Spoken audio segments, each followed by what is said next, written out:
Hey, you guys. Hey, everyone. Welcome back to the channel. We're going to be going over newly released documents in the Idaho 4 case, the Bryan Kohberger case. Yesterday, Bryan Kohberger was sentenced, and at his sentencing, they had the victim impact statements. I do have them up on this channel as well if you guys want to check them out. If you haven't seen them, but I do figure that most of you guys here, you have probably seen those statements. Not going to lie, yesterday, I spent most of my day watching his sentencing hearing, and it was very difficult. If you watched it, you probably noticed even the prosecutor, everybody got choked up during these victim impact statements. And Kaylee's family, they really went in hard on Kohberger, rightfully so. I couldn't even imagine being a mother, a sister, a family member of one of the victims, and then having to not even just be in the room with the man that took my loved one, but having to stare him in the face as he sat there. I couldn't imagine. I don't even know what I would say to someone. I don't even know. But due to Bryan Kohberger taking a plea deal, the judge ruled that the gag order would be lifted, and all the documents that had been tucked away from media will now be posted publicly, and some of them have been posted. So we're going to go over them. I do want to say, obviously, trigger warning. I've read some of these so far. It's a lot that's been posted so far. And let me tell you guys, it's difficult to read. It's difficult to go over. Trigger warning. I mean, we're going to go over, and it's a lot. It's a lot. So I don't even think we're going to get to everything today just because there's so many documents that have already been posted. But we are going to go over first the police reports from when they initially got to the scene, what they witnessed. And I mean, the reports state exactly what they saw. So trigger warning, if you cannot sit through that, I completely understand. If you want to sit this one out, I get it. But we're going to go ahead. We're going to get started because, like I said, it is a lot of documents that have dropped so far. And this is where we're getting the documents from, Kohberger investigation documents. And then it says available downloads. We're going to jump to the first one and shout out to Triple Threat who sent me these. Now, you can't really see this, but this is not really of much importance right here. This is just like the evidence log, I do believe. And I'm not a lawyer, never worked with the police department, so I don't. But this is just like evidence log, and this is going over witnesses and the people that was there, people that they spoke to. So this isn't really of very much importance. If you go down here, you can see where it says burglary, threatening, welfare check, Bryan Christopher Kohberger. It has some stuff still redacted. Right here, you can see where it says Hyundai Elantra, Land Range Rover. So this may just been listing all the vehicles that was there at the scene, and then the suspect's vehicle, obviously what they saw on the video, DNA extracts. So all the evidence, witnesses, all of this is logged on this page right here, which is, if you want to go over it, you can. But we're just going to skim through it because we have a lot to get to. Right here goes over some of the stuff that they found in his house. Black boots, fingerprints, crime books, dark hats, black gloves, gloves and hat, miscellaneous clothing.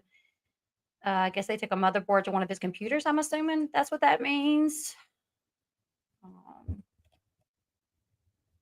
HP computer, dark clothing, Taylor knife swab, dark boots, brown boots, phone data, clear glove, Asus laptop, dark jacket. So they literally logged like everything, I guess, that they found in his house. I'm assuming orange vest, goggles, floor mats. I mean, I don't really know how much of this would even pertain to.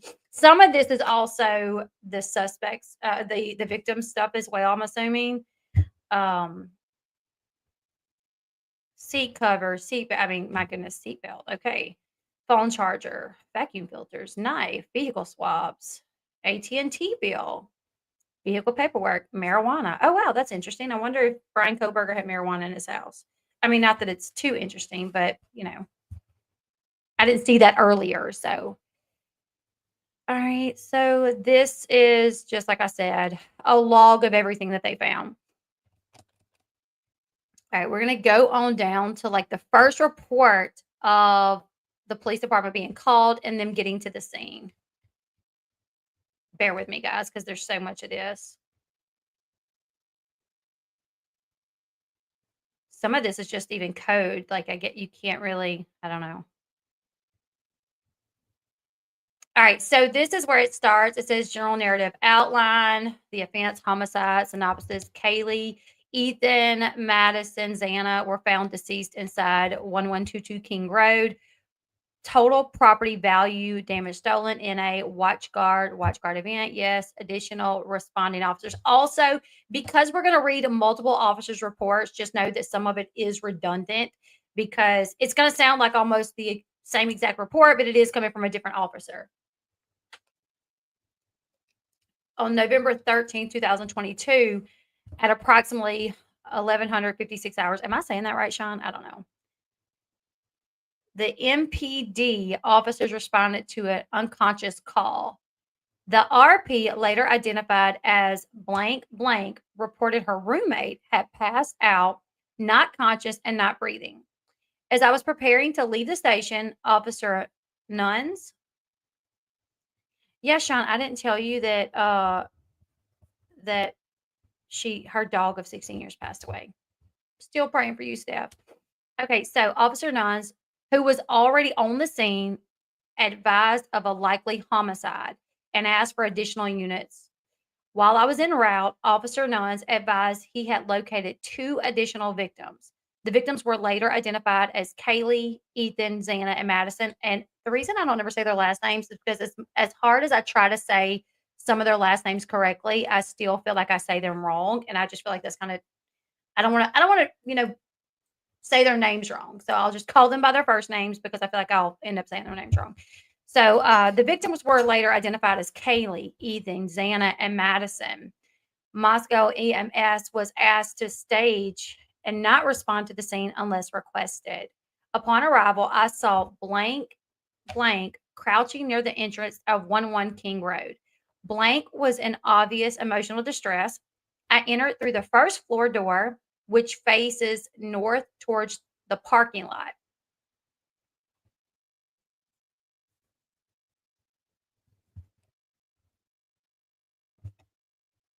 Let's see. I lost my place. Sorry, guys.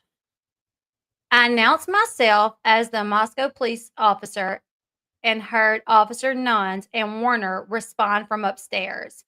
When I got to the second floor, I saw a female, and like I said, trigger warning, you guys. I saw a female covered in blood in the bedroom of the northwest side of the second floor, on the northwest side of the second floor. I believe this female to be Xana. I looked inside the room. Xana was laying, and it was obvious an intense struggle had occurred. Xana was obviously deceased. There was blood smeared on various items in the room and all over the floor. There was a blood cast off on the walls in various places, including above Xana's body. Xana was on her back on the floor in the center of the room with her head towards the west. Xana was in her underwear and a long sleeve gray shirt. Both her shirt and underwear were covered in blood. Xana's face and body was covered in dry blood. I could see what appeared to be defensive knife wounds on Xana's hands. There was a deep gash on Xana's left hand between her pointer finger and her thumb. So, like right here. A partially covered male was on the bed and obviously deceased. I believe this male to be Ethan. The midsection of Ethan's body was covered with a blanket. Ethan's head wasn't visible and appeared to be between the bed and the south wall. There was some blood cast off and what appeared to be the arterial blood spray above where Ethan's head was located. I proceeded upstairs to the third floor when I met Officer Nuns and Warner.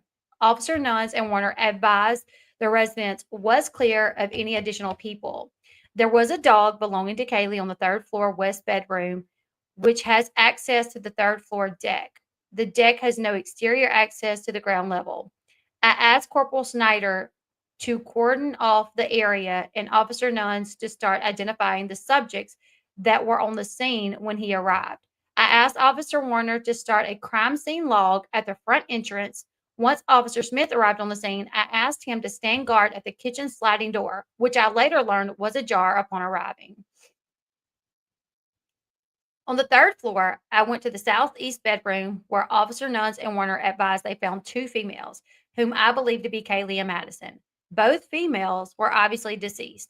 I observed Kaylee laying on the north side of the bed and Madison laying on the south side of the bed with their heads towards the east. Kaylee and Madison were covered. Sorry, guys, I lost my place again.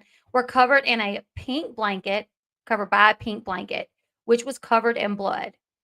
There was a large pool of blood near Kaylee's midsection. There was blood cast off on the east and north walls above Kaylee and Madison. Madison appeared to be laying up against Kaylee. Madison had what appeared to be wounds to her forearm and hands. Madison had a gash under her right eye, which appeared to go from the corner of her eye all the way to her nose. Kaylee was unrecognizable as her facial structure was extremely damaged. Man.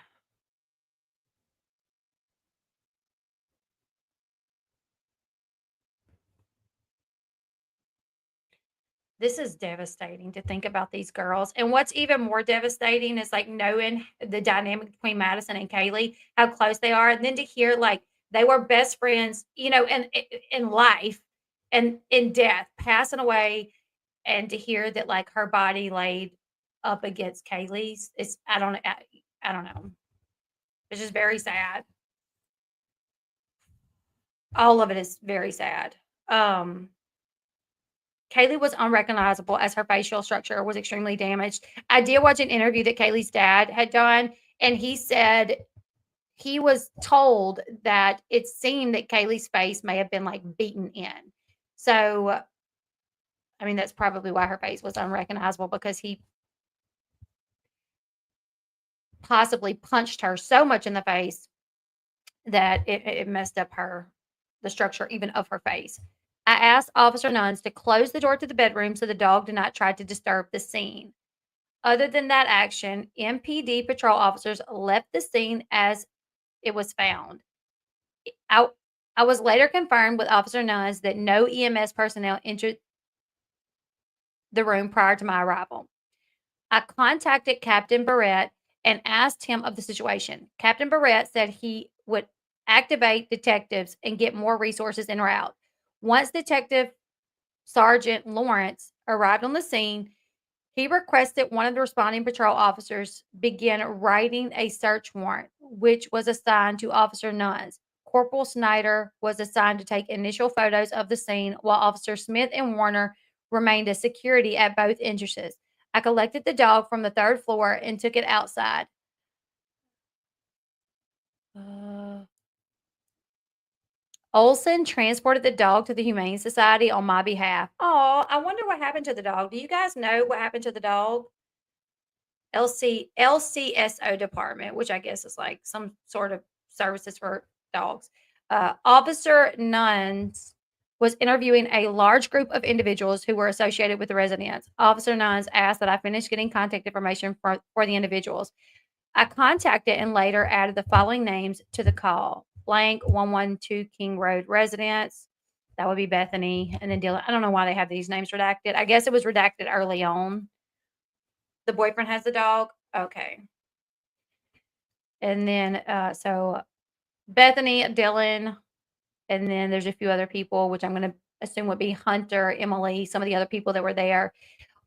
Once those individuals' names were collected, they responded to the MPD to be interviewed by detectives. I assisted with a canvass of the area and was assigned to the south to the southernmost apartment at blank Queen Road.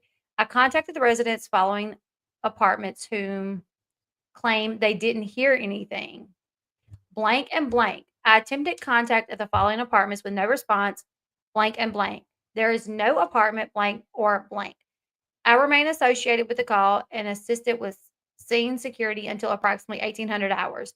Other information, photos attached, follow up needed, undeveloped leads, refer to Detective Sergeant Blaker and Corporal Payne, case status active, referred to specialty, yes, detective. I certify, declare all this is true. And then it just gives a time, date, he signs off on it.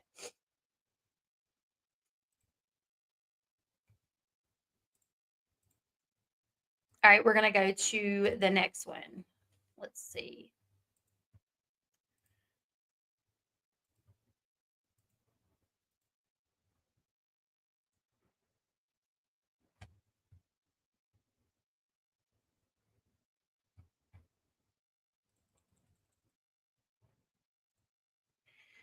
All right, so this was taken 404, 11, 13. Well, no, this is a time of the day here, 7, 8, 20. That's when it was entered into the system, I guess. 7, 8, 25. What day was that? This is Corbin Smith's report, all the same. And then it's just we're gonna drop down a little bit. Says he responded to 112 King Road in reference to a possible homicide victims. Officer Nuns had arrived on the scene, found a total of 4 deceased individuals. Officer Nuns informed other units he believed this to be a homicide. When I arrived, I entered the residence and went to the second floor. I observed a female wearing a sweatshirt and underwear laying in the middle of the bedroom floor, covered in blood.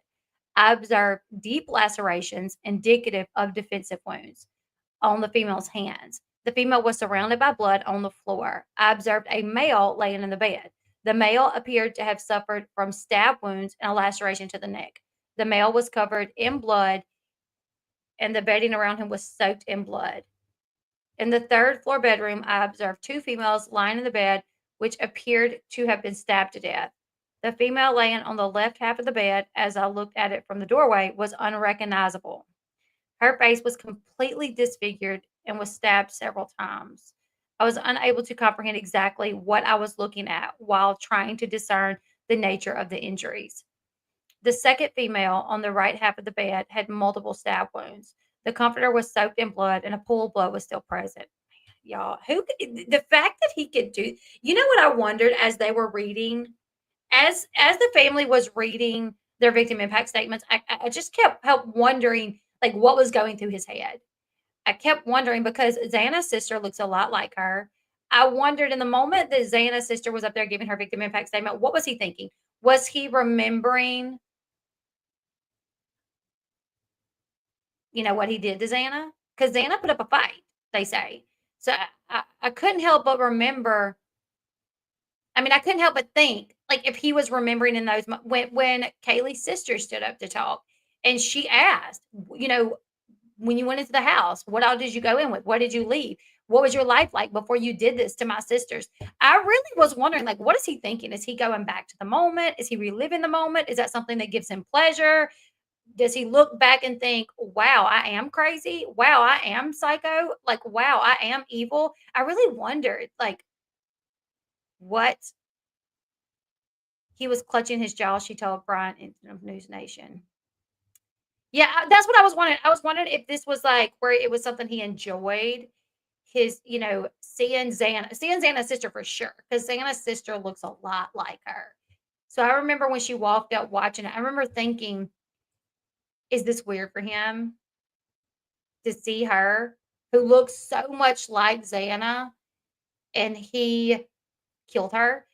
Is he replaying it back in his head? Like to see somebody that looks so much like somebody that you killed, that you stabbed to death, that fought back. Yeah, her mom too. Yeah, I mean, so it really made me wonder, like, what he was feeling, what he was thinking in those moments. Part of me wondered if he felt like, "Oh, I'm such a monster. Wow, I deserve everything I get." Probably not. More than likely, he was reliving it and getting some sort of satisfaction over it. More than likely, I do know, like, he didn't move very much. What's interesting is before they started doing the victim impact statements, he was moving more than he moved when they gave the victim. He was doing like a lot of like, well, not too noticeable. But this morning I went back and I watched, and he was doing this. He was kind of moving his head a little bit. Once they started the victim impact statements, he really like tried to calm down his movement. However, there were times where he made movements. And one that I thought that struck me was after Kaylee's dad gave his statement, which Kaylee's dad came right in, moved that podium to face Bryan Kohberger. I mean, he turned it right and he was staring him down for the first few seconds before he started, right? At the end, the judge thanked him and said, thank you for giving your statement. It takes a lot of courage. Bryan Kohberger nodded. He went, that caught my attention so quickly. I was like, did he just nod like an agreement that it takes a lot of courage to do what, Kaylee's dad did? That was really weird. His hands were chained to his waist. Yeah, to his waist, and he had shackles on. Right. I did see where I haven't gotten too far into it because this morning I started watching again just to try to see if I could pick up on anything body language, like on his body language. But I did see where people were saying that he was blinking rapidly. So there could be so many reasons why he would do that. They are told, from my understanding, they are told to not react. So I guess maybe you got to wonder though, how do you not react? Like, how do you not respond to that? The family sitting there crying and what you did to them. Dylan, oh my goodness, Dylan's statement, and what she said. People say I'm a survivor, but she said they don't know my life now. She don't like to leave the house. She's scared everywhere she goes. She looks for like an exit route. She looks for like something she could use as a weapon. I couldn't even imagine the PTSD they have from this. Oh, yeah, I watched some of his last night too, but I fell asleep listening to it. But I am gonna watch it again just to see what he picked up on. All right, let's continue. All right, let's see.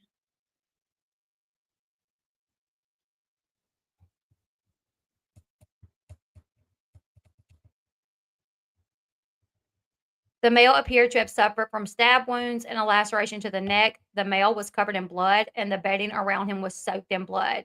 In a third floor bedroom, I observed two females laying in the bed, which appeared to have been stabbed to death. The female laying on her left side of the bed, as I looked at it from the doorway, was unrecognizable. I think I already read this, but we'll continue. Her face was completely disfigured and was stabbed several times. I was unable to comprehend exactly what I was looking at while trying to discern the nature of the injuries. The second female on the right half of the bed had multiple stab wounds. The comforter was soaked in blood and a pool of blood was still present. I was assigned to hold security at the rear slider door. This was the alleged point of entry of the suspect. I observed very large footprints in the snow. I used a tape measure and the shoe size measured approximately 13 and a half to 14 inches. The footsteps went to and from the rear slider door. I observed the trail of footsteps head away from the slider, then turn right around the stump in the backyard and lead towards the front of the house. I observed a set of small handprints on the window to the east of the slider. The screen to this window appeared damaged and was laying on the ground. Oh, wow. I located smudged fingerprints on the glass slider door. There was a discarded black backpack in the backyard. I photographed these items and attached them to the case. I maintained rear security until I was relieved by Officer Warner. The only person to enter from this point was Captain Lehner at about 2,700 hours. So that's like 3:27, I think. Uh, and that's just swearing his testimony in this statement. All right, let's see. We're going to go to the next one. All right. Bear with me. We'll jump to the next one.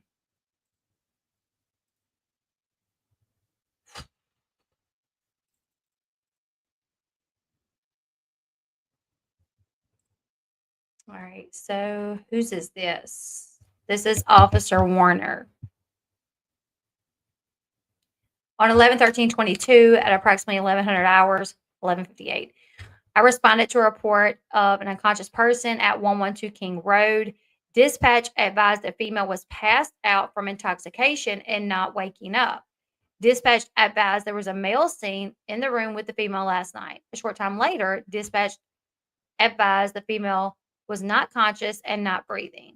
As I arrived, Officer Nuns advised over the air it appeared to be a homicide. I saw a small group of females outside the home in the parking lot. One female advised their roommate was on the second floor and needed help. I went to Officer Nunn's location at the west bedroom on the second floor and passed a male in the living room, later identified as blank blank. Officer Nuns advised the female and the male in the bedroom had blood on them and appeared to be beyond help. I walked out of the bedroom towards blank and saw a clean steak knife on a beer pong table. I pointed out the knife to Nuns. Blank said he got the steak knife from the kitchen because he arrived and saw the female on the bedroom floor covered in blood and did not know if there was anyone else present in the room. Blank said he checked the room with the knife for protection. Officer Nuns and I walked to the first floor entrance with Blank. I think that's going to be Hunter. I asked the females and Hunter if there was anyone else in the apartment, and they did not know. I told Officer Nuns the home was not secure, and we started the process of clearing it. On the third floor in the southeast bedroom, I saw two clothed females lying on a bed with their backs who appeared deceased. One female on the left side of the bed in relation to the bedroom door had an extreme amount of lacerations to her face and upper body, which made her unrecognizable. The other female had multiple lacerations to the upper body and some blood on her face. I walked to the far side of the bed to determine if the female on the right was beyond help. I saw the female's leg was off the edge of the bed and it had lividity. Lividity, I don't know what that word is. Once I noticed that in the female's leg, I backed out of the room. I'm curious what that is. Sorry, give me a second, guys. I'm going to see what that is.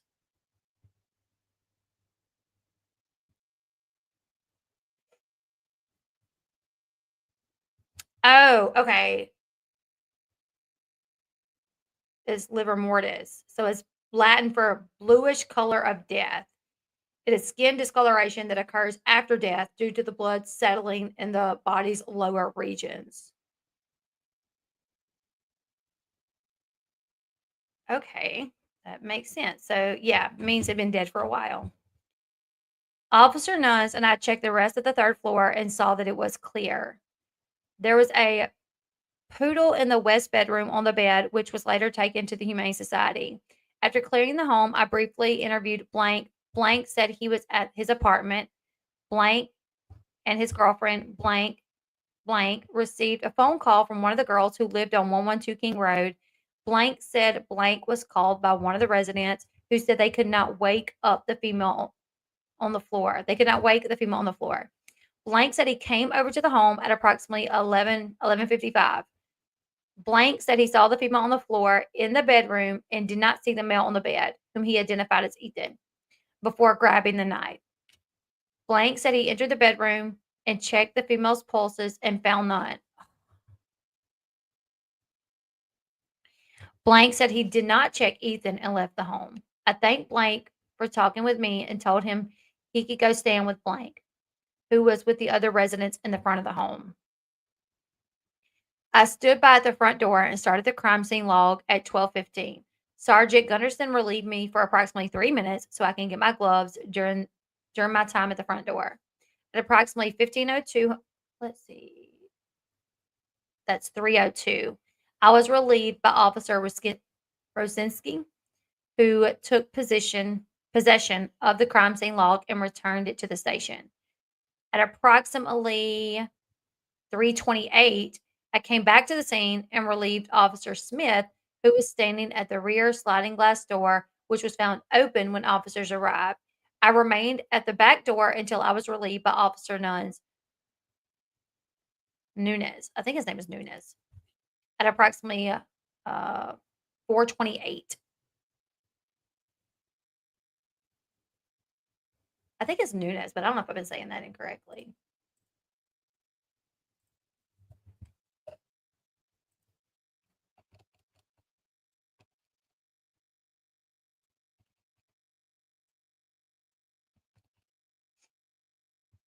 All right, we're gonna go to the next one.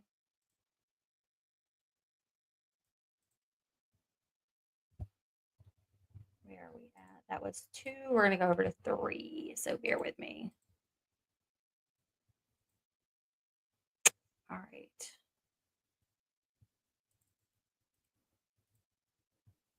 This is gonna be Nunes or Nunes, however you want to say it. I definitely think it's Nunes. I know, Kylie. I couldn't even imagine. Can you? I can't even. I can't imagine. Yeah, you guys share the live out if you don't mind. This channel, we're trying to get it back up and running because I went so long without posting on it. So YouTube does not promote this channel at all. So if you guys don't mind, share the live. Okay, so Mitch Nunes, 1113, 648.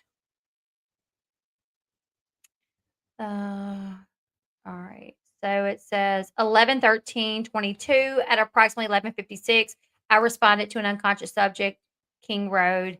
Upon my arrival, I found a large gathering of people in the parking lot immediately north of the residence. The residence is a white 3-story single family residence with multiple bedrooms. The 1122 designation is located directly above the front door facing north. I was directed to a bedroom on the second floor by Hunter and Blank in the northwest corner to locate the unresponsive female. Upon entering the room, I observed a female laying on the floor next to a bed. According to Blank, this female was likely Kaylee J. This is not Kaylee though. Okay, we'll just go on with the report, but I don't. Thank you. All right, so I observed dry blood surrounding Kaylee's body and signs of cutting trauma to her face. I guess this is Kaylee. I was directed to a bedroom on the second floor to locate an unresponsive person. Okay, upon entering the room, I observed a female laying on the floor next to a bed. According to Blank, this female was likely Kaylee. Blank also lived at 1122 King Road. I observed dry blood surrounding Kaylee's body and signs of cutting trauma to her face. Kaylee was covered in so much blood, I wasn't able to immediately discern where any additional injuries would have been. Kaylee was apparently deceased due to her pale skin color, her rigid body tone, and apparent blood loss. Yeah, so this report, while it's saying it's Kaylee, this is Xana because it said they're on the floor. So this is definitely Xana. He just must have got the names mixed up.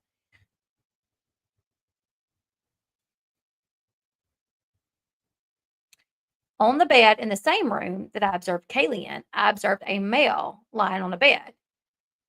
According to Dylan, the male was likely Ethan. Dylan said Ethan was commonly at the residence. I observed blood covering portions of Ethan's leg, surrounding his body into the bed sheets, and drops of blood on the wall near Ethan's head. As I backed out of the room, Blank showed me a kitchen knife and said he had it in his possession. I told Blank to leave the knife and go back downstairs to the front entrance. Officer Warner and I moved to visually clear the residence for any suspects or additional victims. On the third floor, Officer Warner and I found 2 additional apparently deceased females, both laying on the bed. This bedroom was on the southeast corner of the third floor. According to Dylan, those 2 females were likely Xana and Madison. One female showed an apparent traumatic injury to her face due to the basic facial structure being unrecognizable. Both females showed very pale skin. Both females were covered in dried blood and apparently deceased. After the residence was deemed safe, Officer Warner and I exited the residence to secure it in the immediate area. Officer Warner and I exited the residence to secure it in the immediate area. I just read that. To include the parking lot immediately to the north of the residence. Okay, so I think one thing obviously is because these reports were right as this is happening, some of the information is going to be wrong. Like we know Kaylee was not on the floor in the room with Ethan. That was Xana. So this is as they're gathering information, this is what their report entails is as they're gathering information, so some of it may not be entirely correct. I walked outside and began interviewing, I think, Dylan. Dylan told me at approximately 4 o'clock in the morning she heard a voice scream and believed it to be Kaylee's. Dylan said she heard Kaylee scream and announced there was somebody inside the residence. Dylan said she could hear Kaylee run from the third floor down the stairs to the second floor into the northwest bedroom. Dylan said she locked herself in her bedroom and continued to hear commotion. Dylan said eventually she stopped hearing a struggle and heard a male voice say, "You're going to be fine. I'm going to help you." Dylan said she did not recognize this man's voice. Dylan said after a few minutes, she peeked out of the bedroom and observed a male described as approximately 6 feet tall, slim build, with a black ski mask leave the second floor patio area. This patio door was likely left open as it was found open upon my arrival. I interviewed an additional roommate, and Bethany blank blank, who told me she was at the residence during the commotion. Bethany says she was on the second floor in the living room watching Vampire Diaries with Dylan and an unidentified person named blank. Bethany said at approximately 2 o'clock in the morning on 11/13/22, Madison and Kaylee came home from a night out at the Corner Club bar located at blank blank. Bethany says she also believed Madison and Kaylee went to the Grub Wandering kitchen truck that was commonly located down the street. Bethany says she and Madison let Madison's dog out, Murphy, sometime between 2 and 2:30. Bethany said during this time she observed no suspicious activity. Bethany says she returned inside while Madison was still outside with Murphy. Bethany says she went to bed around 2:30. Bethany said Madison came into her room sometime after 2:30 to ask if she knew where Murphy was. Bethany says she told Madison no, and Madison left. Bethany says she woke up in her room, which was located on the first floor, to a sound which she described as a firecracker and a flash. Bethany says she initially thought the sound was a prank. According to Bethany's phone log, she showed me Bethany called Xana at 4:21, Ethan at 4:22, Madison at 4:22, Madison again at 4:30. Bethany says she went back to sleep and woke up around 11:56 and called 911. Initially, I was told Kaylee was likely located on the second floor with Ethan. After comparing blank Dylan's initial statement with the other investigations officers' observations, it appeared to actually be Xana that was located on the floor of that bedroom, and Kaylee was one of the females located on the third floor. I also observed the following vehicles in the gravel parking lot: silver 2015 Land Rover Range Rover with Washington license plates, registered to a blue 2010 Honda Civic, a white 2004 Chevrolet Cruze, a red 2011 Jeep Wrangler, a black 2017 Ford Explorer. I was originally assigned to identify all the people in the area. However, I was reassigned by Sergeant Gunderson to begin the search warrant application process. I provided the above information in the search warrant application. At approximately 4:28, I returned to 11 King Road to assist with securing the southwest patio entrance. I took responsibility from Officer Warner in documenting who entered and exited the scene. I provided this documentation on a notepad and maintained the log until I was relieved by Officer Morris at approximately 5:50. The following information is the rear patio entry log from 3:17 until 11:15. No, what is 21:15? That would be at 3:15 to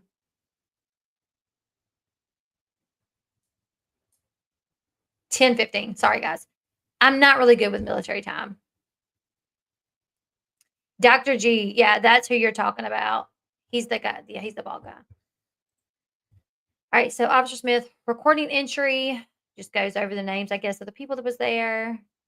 And then we're gonna, is it 9? Okay, it's 9. Sorry. I said 10, it's 9:15. Sorry, guys. See, I told you I'm not good with this. I'm not good with military time. All right. So we're going to exit all of those since we got those. All right. So here is Officer Snyder's report.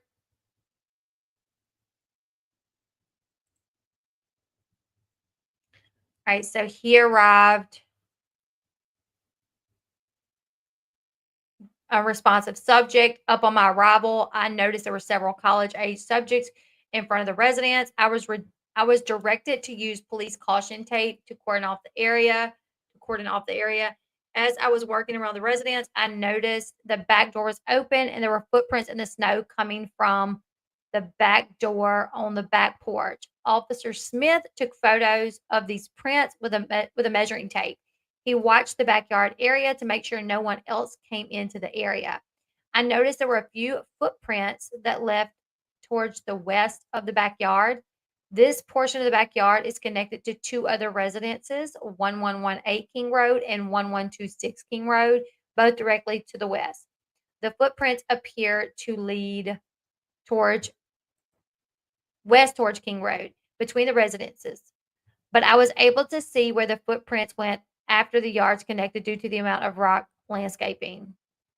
I was unable to see where the footprints went due to the yards landscaping.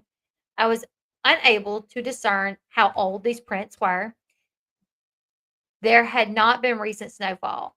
With Sergeant Gunderson, I entered the residence to continue taking photos of the scene. I entered through the bottom floor main door on the north side.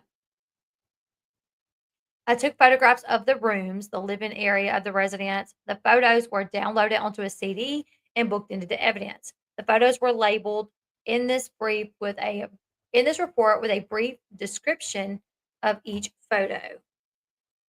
As I was down the road of the address near King Road and Queen Road intersection, I was approached by a college age male who identified himself as blank.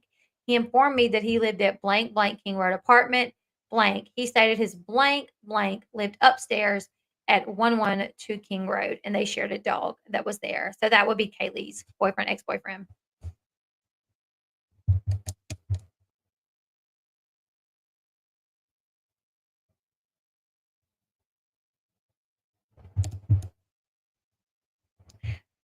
Jay did not appear to have obvious wounds on his hands, as I assumed the suspect possibly would. Officer Nunes was interviewing subjects about the situation. I asked Jay if he would wait inside Officer Nunes' police car so we could talk to him. He agreed to. I informed Sergeant Gunderson of the circumstances involving Jay. Jay later responded to the police department to be interviewed and then picked the dog up from the Humane Society shelter. I continued to canvass the area and speak with neighbors at probably that address and then an address on Queen Road who stated they did not hear anything relevant. I spoke with subjects at blank King Road. One resident blank stated she was walking home from the Quarter Club at about 3 a.m. Thought she could hear music or some type of other noise, but she couldn't give any clarifying information more than that due to her level of intoxication that night. I spoke with subjects at Blank King Road. The majority of them stated they were out drinking at the Corner Club and had gotten a ride back to their place at about 1:30 and went to sleep around 2. They did not hear anything out of the ordinary. Blank King Road blank resident blank blank stated at about 4 o'clock in the morning he heard a dog bark coming from the east of his residence. He believed it was the dog at King Road, as he thought that was the only dog in that area. He stated the dog sounded like it was outside and barking for about 45 minutes until he believed someone must have let it inside at 4:45 when it stopped. Blank stated he had a female with him in bed at the time who also heard the dog barking at this time. Okay. The dog barked for like 45 minutes and it stopped around 4:45. Ain't that around the time that they thought Bryan was in there?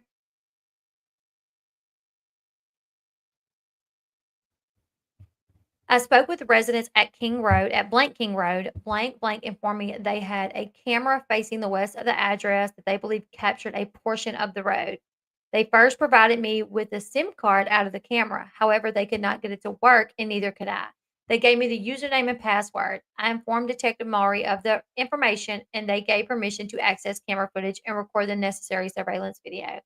I cleared the scene at 5:49, and this is the photo log. So right here it says key on retaining wall, front of the address, just pictures. Um,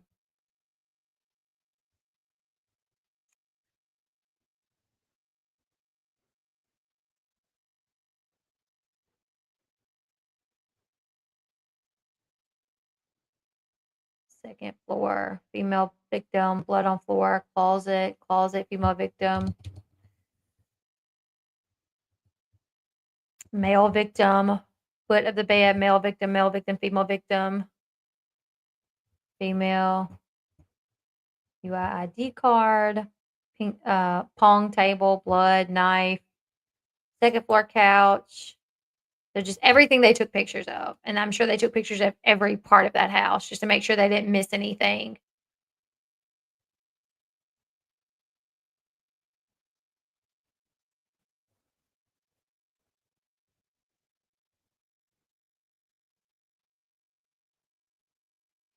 All right, let's go to the next one.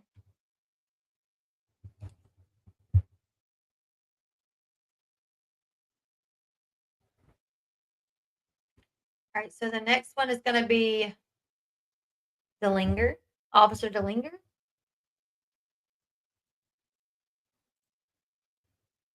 All right.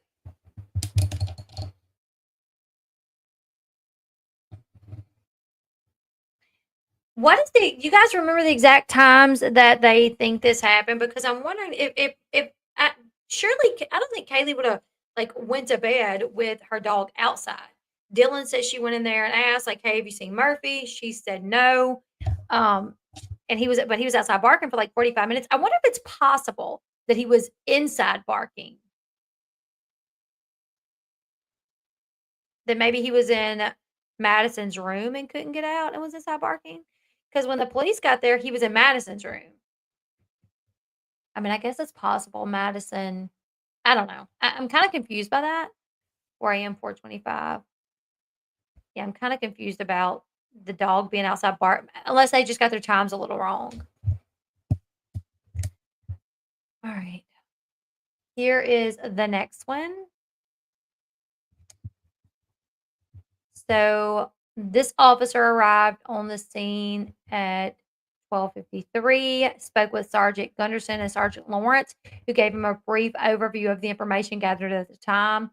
Sergeant Lawrence informed him the Idaho State Police were going to assist in the investigation and were organizing to respond to the scene. Sergeant Lawrence responded to the police department to begin interviews. He says he remained on the scene on the perimeter awaiting further information. Approximately 1 hour later, a male approached the scene and began speaking with Sergeant Gunderson.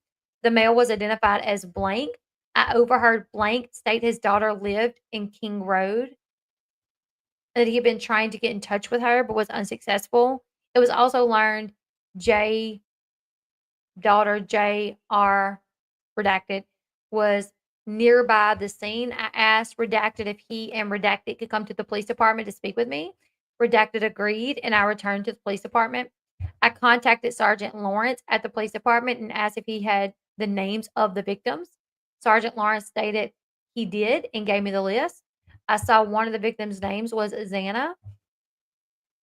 I then met with Blank and Blank in the interview room off of the police department lobby. Once in the room, I activated the audio and video recording equipment. I asked Blank and Blank for their information, and they both handed me their Arizona driver's license. After writing down the information, I asked Blank what was the name of his daughter. Blank told me, I asked Blank what was the name of his other what the name of his other daughter was. Blank told me her name was Xana. I then informed Blank and Blank that Xana had been identified as one of the victims and that she was deceased. Both Blank and Blank became very upset and were crying heavily. I asked Blank and Blank when was the last communication with Xana. Blank stated she texted Xana on 11/11 at approximately 1700 hours, so 5 p.m. Blank said the text message was brief and was not of any substance. Jay said he texted Xana on 11/11 around 3:40, and she responded stating she was at work. Blank then told me he last spoke with Xana on the phone 11/11, which was 2 days prior, at approximately 2100 hours. Is when I get late into the 2100s that I don't remember the time.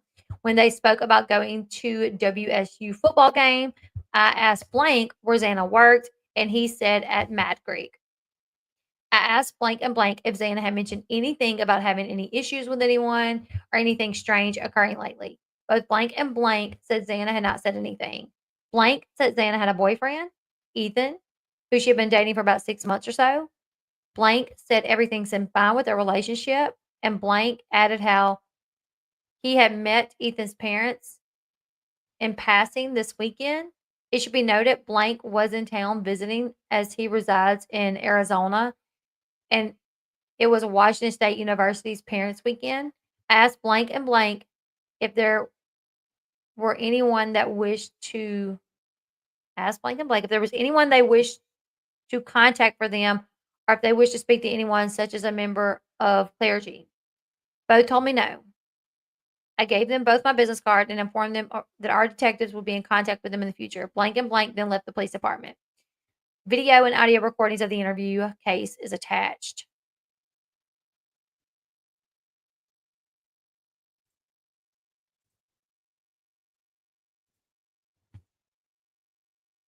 All right. The next one is Aaron Morris. I think that's what it said.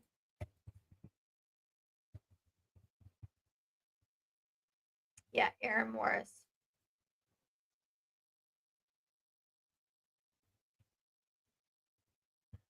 All right. So arrived at 1 o'clock, was advised by Corporal Barrett, Captain Barrett, to respond to work due to homicide investigation.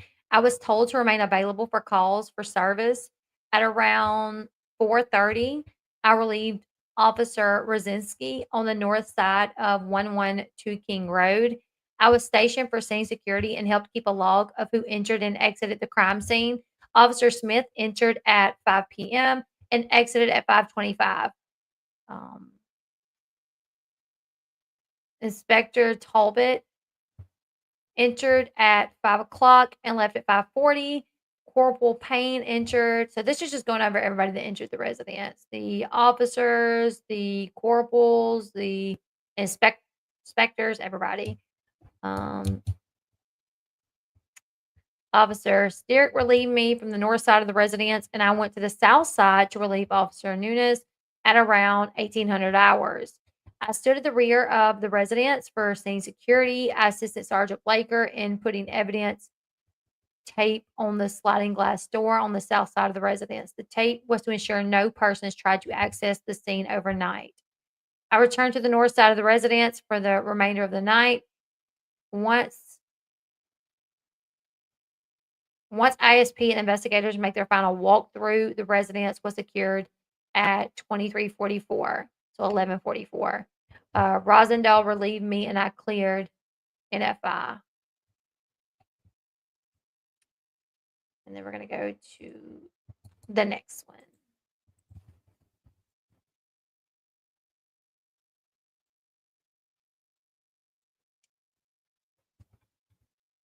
Here's the next one. I think. Yeah. This is Lawrence, John Lawrence.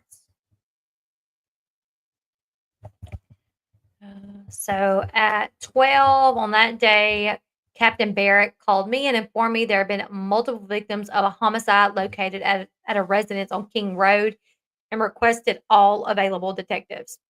I called Detective Vargas and was informed she was out of town and will be back on Monday morning. I called Detective Mari and he informed me he would be on his way shortly. I called Lieutenant Mike Mooney and told him I needed assistance from ISP detectives in processing the crime scene.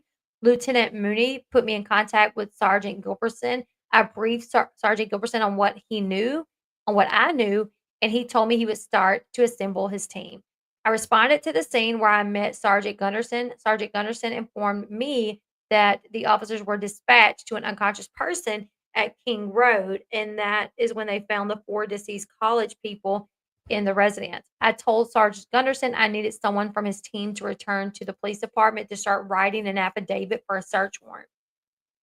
Sergeant Gunderson asked Officer Nunes to handle that task.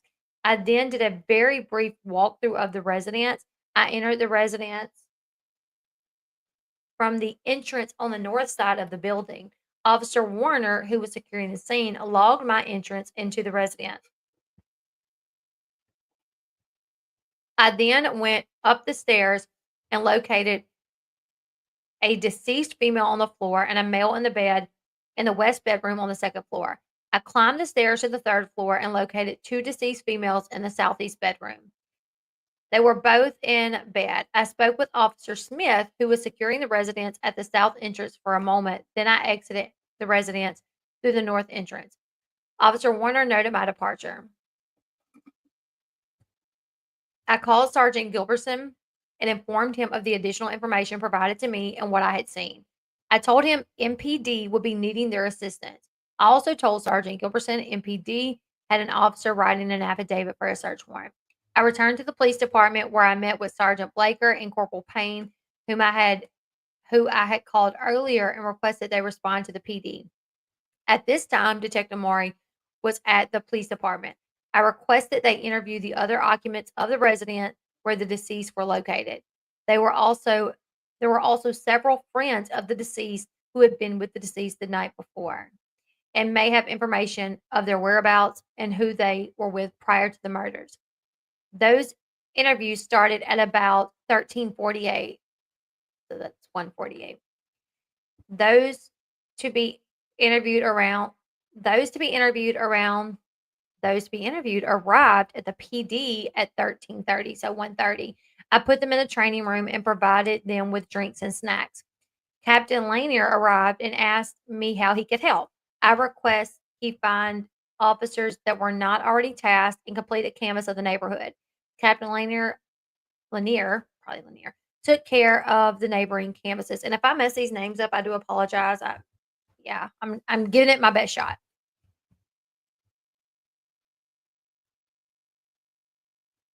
That's pretty wild.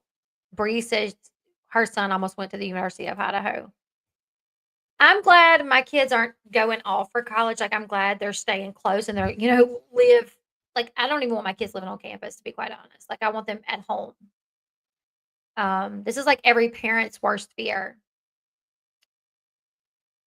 At about 14:23, so 2:23, blank, blank, and blank, Xana arrived at the PD. He was informed of Xana's death by Captain Dalinger. Captain Barrett informed me Ethan's family had been notified of Ethan's death. Captain Barrett asked me to take care of the death notification for Maddie and Kaylee. Captain Barrett provided me with the information the university had on file for Maddie and Kaylee. There was no emergency contact information for either, so I called. Uh, I don't want to. I don't want to say that wrong. Call whatever county they're from, uh, because their home addresses were listed as that county. I provided blank the KCSO dispatcher of the addresses listed with the university for Madison and Kaylee. Blank told me she had the names blank and blank blank listed as residents of the address provided for Kaylee. I requested a death notification for them. I was contacted by Deputy Mitch Jang from KCSO.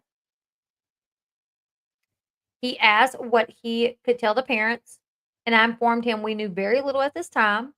A short time later, the deputy called me and told me that when he arrived to give the notification, the parents were already aware. I also provided Maddie's address, and blank was not able to locate anyone with the name Mogan at the address. Blank said he could send a Coeur d'Alene PD officer by the residents to make contact. A short time later, Officer Matt requested I call him. When I made contact with Officer Matt, he told me blank and blank, blank, blank, Madisons were driving to Moscow about 20 minutes about 20 minutes after my conversation with Officer Matt. Cinches. The blank arrived at the PD. Captain Barrett gave the death notification. Captain Barrett requested I interview them. I spoke with blank and blank in the lobby interview room. They told me they had a great relationship with Madison. She got along with everyone. She had a strong relationship with her boyfriend, blank blank, who lives in Boise, and she had just gone to Boise to see him the weekend prior. Madison and blank have been dating for about a year and a half. Blank is from blank. I asked if there were any problems with past boyfriends or were there, and there were none to their knowledge. I asked if Madison had mentioned any stalking behavior from anyone or anyone that had made her uncomfortable. And they said she never spoke of anything. The rest of my shift was spent allocating resources that were needed.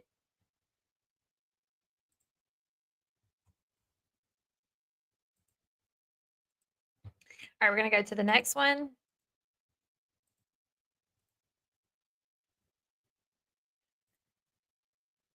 And this is John Rosinski. All right. Received a call advising him of a quadruple homicide. He arrived to the police department, put his police uniform on, relieved Officer Warner at the above address, who was currently holding scene security and maintaining a log of who came in and out of the apartment at the front door, which was located at the north side of the apartment. I was on the scene for about 2 hours until I was relieved by Officer Morris, who took my duties. The following day, 11/14, I learned that a sheath was found inside the apartment. The sheath was tan in color and had the Marine Corps Eagle Globe and Anchor EGA symbol on the sheath. The words USMC were located under the EGA, and K bar was above the EGA. I was tasked to follow up with businesses in town to see if that particular knife was sold there. I followed up with Tri State Outfitters, Big Five, Sporting Goods, Moscow Building Supplies, Spence's Hardware, and Walmart. Each of the above stores did not sell a K bar brand knife. While at Walmart, I was speaking with a staff member, blank, name listed on name tag, who was showing me the knives on display. She told me about 2 or 3 weeks ago, a white college age male asked for a black ski mask that would cover his face. Blank was unable to give much detail other than he was taller than she was and maybe had a tan skin complexion. Oh, I don't think Brian has a tan skin complexion. Blank said she advised the male they did not have any black ski mask and only camo. Blank said the male then walked away. On 11/14 at 11:45, I spoke with Blank at the Memorial Gym substation. Blank is currently the blank for the fraternity blank blank. I asked Blank if he could walk me through what he did on the night of 11/12/22 in the early morning hours of 11/13. Blank said that at 18:30, 6:30, sorry, at 6:30 on 11/12, he was at a party. Blank said the party was at the Tree House, which is an off-site campus house for the sorority. Blank did not know the specific address, but said the house is near the White's apartments. Blank said at the party he saw Ethan Blank, who was with, maybe I shouldn't say the names if I don't know for sure. I'm assuming that would be Ethan. Ethan Blank, who was with Blank's boyfriend, unknown name, maybe Blank. Blank said Blank was the only member of Blank that he recognized at the party. Blank said he left around 22 or 2300 hours. Blank said he went back to the blank and watched a movie with blank blank, blank blank, and blank blank. That's a lot of blanks. Blank said he went to the corner club around 1:49. So, yeah, on 11/13 to pick up blank blank, blank, blank, and blank. Blank said they were alone and not with anyone. Blank said he dropped the three above individuals off at their apartment on King Road. Blank said that after he dropped them off, he went back home. And that would be, yeah, EA would be Emily. I know Emily. I know some of their names, but they're like Hunter, Emily, Dylan. But some of them, I'm not sure who they are. All right, let's see. We're gonna jump to 8.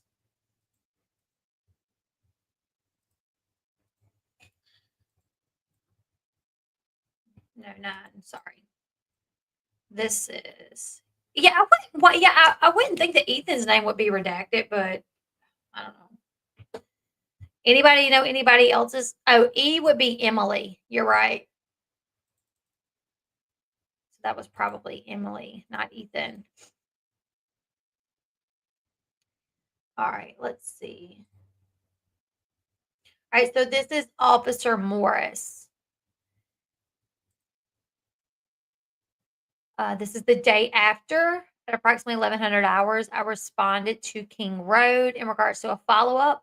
I took note of who came and went from the scene, ISP detectives, as well as Sergeant Blaker, Detective Vargas, and prosecuting attorneys entered the residence. Blank Blank arrived shortly with her cadaver dogs to attempt and locate a blood trail from the residence. ISP entered the residence at 11:25. Detective Vargas entered at 11:26 and left at 12:26. Sergeant Blaker entered at 11:27 and exited at 11:49. Prosecuting attorney Ashley Jennings and William Thompson entered at 11:30 and left at 11:53. P.A. Jennings re-entered at 12. Sergeant Blaker re-entered at 12 with Detective Vargas. Blank arrived with her K9 at 13 at 116. They all remained in the area until 1421. So 221. A little bit over an hour. Everyone cleared the scene and the residence was secure again at 221. I stood by on scene for security until relieved. I cleared the residence at 1600 hours, 4 o'clock, when Officer Brzezinski relieved me. Now we're going to jump over to, this is 10. This is the 10th document. They have them labeled by like 1, 2, 3, 4, 5, 6, 7, 8, 9, 10. So this is Tesdall, Jacob Tesdall. Tesdall, yeah. I literally keep wanting to say, like, oh, I don't want to, these names. Do y'all know what I'm talking about? I don't know how many times I've wanted to say, like, oh, I don't want to, these names, but that's definitely not inappropriate to say in this case. You know what? Is I didn't really think about, I mean, of course we thought about, of course I thought about, like, oh my goodness, they're surviving roommates. Can't even imagine what they go through. But that was kind of like the extent of it, like, oh, I can't even imagine, I bet they live with victim's guilt or surviving victim's guilt. What is it called, Sean, if you're still here? Like where you make it, but your friends don't. Survivor's guilt. That's what it's called. I've thought about it, but really listening to Dylan's victim impact statement and when Emily read Bethany's, really brought more of an understanding of, like, this has forever changed them. This is not, like they said, they can't go to bed at night. They said they didn't even sleep for a long time. They slept with their parents. They double check locks. And I'm like, I thought about the fact that they probably struggle with like PTSD and trauma from this, but I really didn't think too in depth with it. And what's even worse is they were hounded by creators, by social media, because why did y'all not call until noon? I mean, I remember saying, like, why didn't they call? Like, why did they wait until noon to call? I mean, it didn't really make sense until, but I guess if you put things into perspective, it is a college kids. They're out partying the night before. So, I mean, heck, Yeah, back in the day, if I would have went to college, I'm sure if something would have happened, I probably wouldn't have known until noon too. You know what I'm saying? And like she said in her victim impact statement, she said she woke up with a horrible toothache and just called her dad, who is a dentist, and was like, "I got a toothache. What do I do?" Hungover, and he said, "Take Advil, go back to sleep." So even though like something weird happened the night before, I mean, how many times have I laid in bed freaked out because I hear noises? You know what I'm saying? Like, "Oh my god, what is that noise? What is that noise?" But then I go to sleep, wake up the next day, and I think everything's fine. So it's really when I heard them talking about the death threats they got, I remember feeling so bad for them, thinking on top of losing their best friends, people they look to as like sisters, their home, everything they knew. Are they gonna be able to go back to college? You know, are they on top of that, then dealing with the whole world questioning them, then dealing with the whole world looking at them suspicious, like, "Well, why did you not call?" I mean, I literally, there were videos like accusing them of having something to do with it just because they didn't report it right away, you know? So that's, I can't even imagine. And I will say, Bryan Kohberger, when Dylan was given her victim impact statement, and Dylan said that about receiving death threats. Bryan Kohberger had been pretty still. He did a like this, and he did this, a tongue in cheek, a quick tongue in cheek. He did this when she said she got death threats, tongue in cheek, and then poked his lips out like that. Which I don't know. Like he's intentionally trying to be still, right? He's told, yeah. Oh my goodness, contacting their family. That is so far overboard. These kids just literally went through something devastating, so traumatic. And then you have like weirdos on the internet like showing up at their house and making videos saying that they're suspicious, that they must be in on it, that they must know something because they didn't call the cops at 7 o'clock in the morning. What college kids do you know after partying all night is going to be up at 7 o'clock in the morning? None. You know what I'm saying? Not very many. But one thing that I noticed was that this morning, like I said, I went back and uh, I was watching the sentencing hearing just to kind of see if I could pick up on anything with his body language, and that was something that I picked up on, was that when he said when Dylan started talking about the death threats, he he's intentionally trying to be still. He's told, "Don't react," and I think that's been, like, his whole thing too. I think he's purposely not responding, not reacting, and sitting as still as possible, but there have been times that he couldn't control it, that he moved or he and I think this was one of those times that he felt something and, he had to move. He did a quick like this, and I don't know, I think that was towards the judge, like, move his chair, kinda look over, tongue in cheek, and a lot of times we'll rub if we're thinking, if we're even trying to, like, comfort ourselves, like a pacifier, you know what I'm saying? And then but it was a very quick and then lips out. So there's something there. There was, I think, he felt something, and I don't even think it's anything bad. I don't think he was like, "Oh my god, poor you. You know, you got death threats." I think it was like maybe some excitement that he felt in the moment of hearing that this girl, because she is one of the reasons he was called. She's a little bit part of it, you know. Um, yeah, like maybe he felt proud, and in the moment he couldn't contain it because he had to release this excitement and movement, you know. But she, he did not kill her. She lived. She saw him. She reported to the police. You know what he was wearing, his height, the bushy eyebrows. Um, so she had a little bit to do with identifying him. And I bet more than likely he wishes. Like, I'm sure Brian thinks, "God, if I could go back, I should have just killed her. That way she couldn't identify me. You know, I would have left my phone at home, left it on.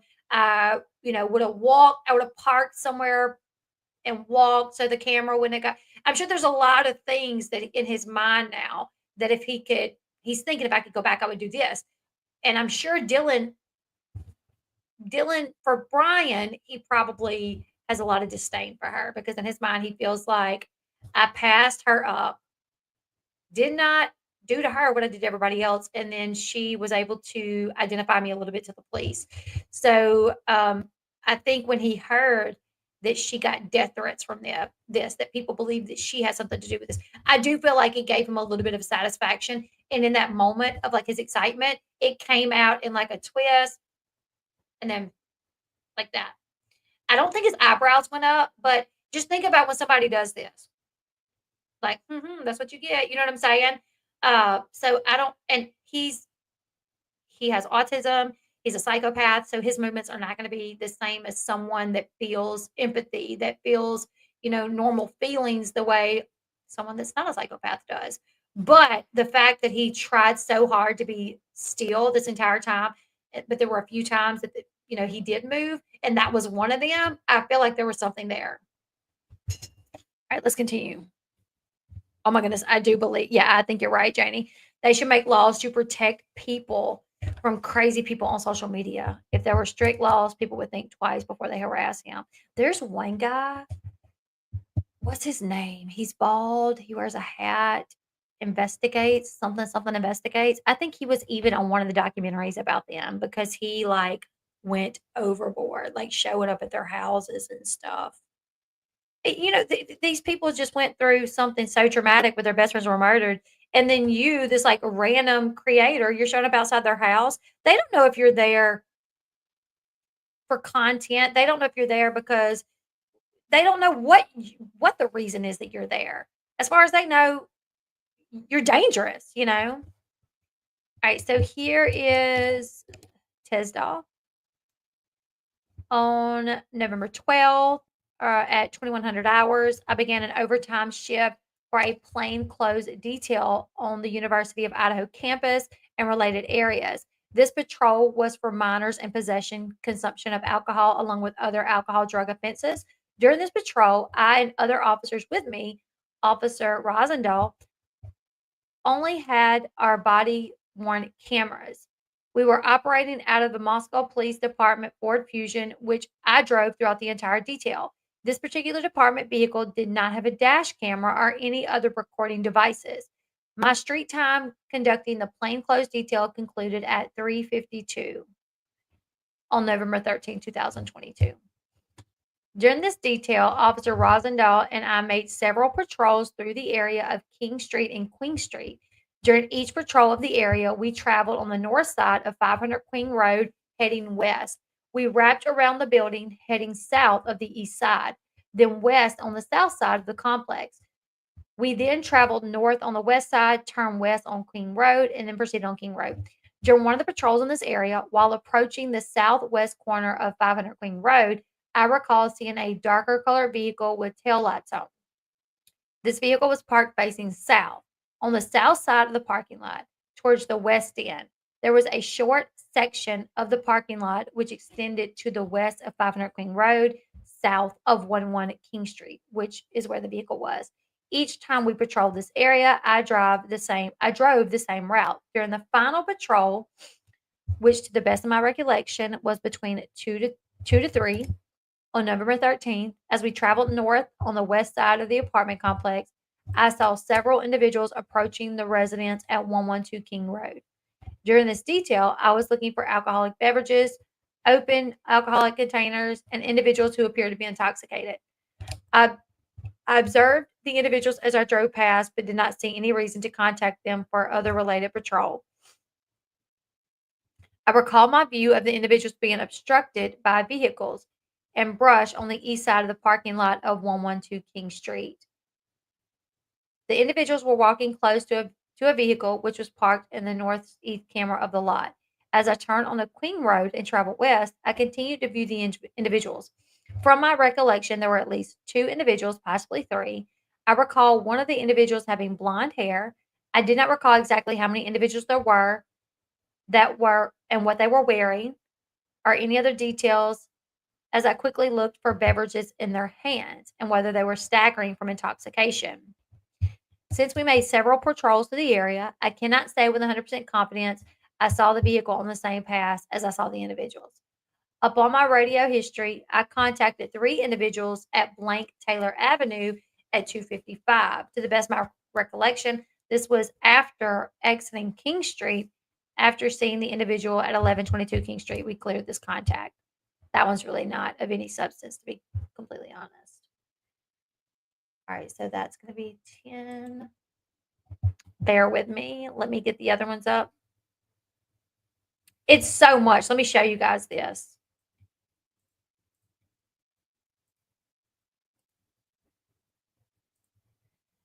Look at all that. We are to here. We're at 10. So,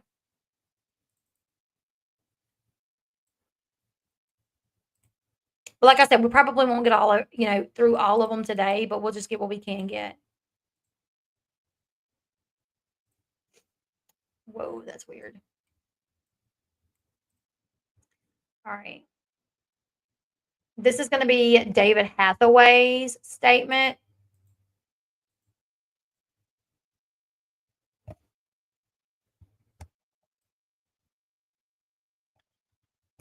So on the next day at 22:42, 2200 hours, I was dispatched advised they were forwarding a call to my cell. The phone briefly started ringing. But then it suddenly dropped. For some reason, the call was forwarded to voicemail before I could answer. When the voicemail came through to my phone, I learned it was from blank blank. The voicemail said, "Hey, how's it going? My name is blank blank. My number is blank. I just wanted to make a statement to you guys because I was close friends with Maddie. I was with her at the corner club most of the night, and then after we left, we wanted to go to John's Alley, and we wanted to stop at the grub truck. They got grub truck. Then a car picked them up, and they left and went home. I just wanted to make a statement about blank blank blank blank blank. I didn't know if anything is helpful, but I was just with them like a little bit. So if I can help any, I would like to. Give me a call. Thank you." Shortly after I got the voicemail, blank called dispatch again and was successfully transferred to my phone. At about 22:46, I talked to blank on the phone. Blank essentially said the same thing he said in the voicemail. Blank said he was out with Maddie at the corner club until about 2:30 a.m. She said several times he did not know who the other girl was. He did not know who the other girl was that was with them that night. Blank described the girls getting into a silver sedan after they got food in the grub truck. I confirmed Blank's name, date of birth, address, and phone number. I also confirmed with Blank he drove to his parents' house at Blank in Boise. I asked Blank how long he planned to be at his parents' house, and he said he was skipping the next week of class and he will remain in Boise until after Thanksgiving break. Blank said he was willing to talk to detectives about his involvement with the case. Blank said he does not have a roommate at his Queen Road apartment and that he lives alone. I recorded our conversation with my dash cam and BWC body worn camera. The videos were uploaded to the WatchGuard server. I attached the audio file of the voicemail that he left me. I think that's going to be the guy, maybe. I know right as all of this was happening, the grub truck, they found the grub truck video and there was this person in a jacket and a hoodie that was like standing not far behind them that people thought was like stalking them, watching them, but it was really like one of their friends that was there with them. So I don't know if maybe that was who that was. Possibly. All right, let's jump over to the next one. This is document 12. This is Gunderson, Officer Gunderson.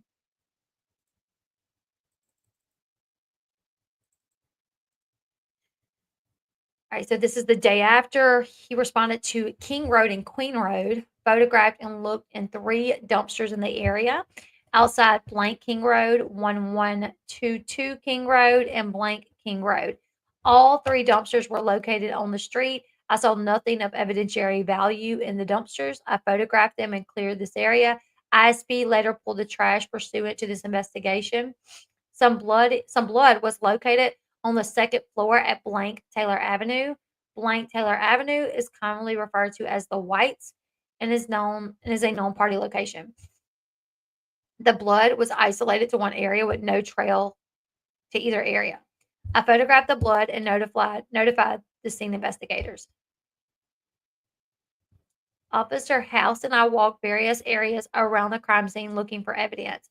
Officer House and I found nothing of evidentiary value. All right.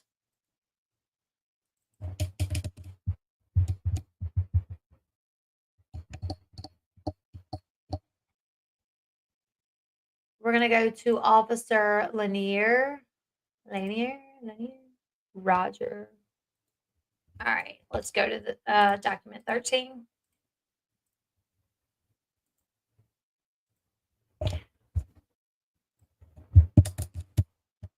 So this is days later, November 13th at 9:30. Myself and Detective Mari responded to the corner club at blank to contact the owner, blank, blank.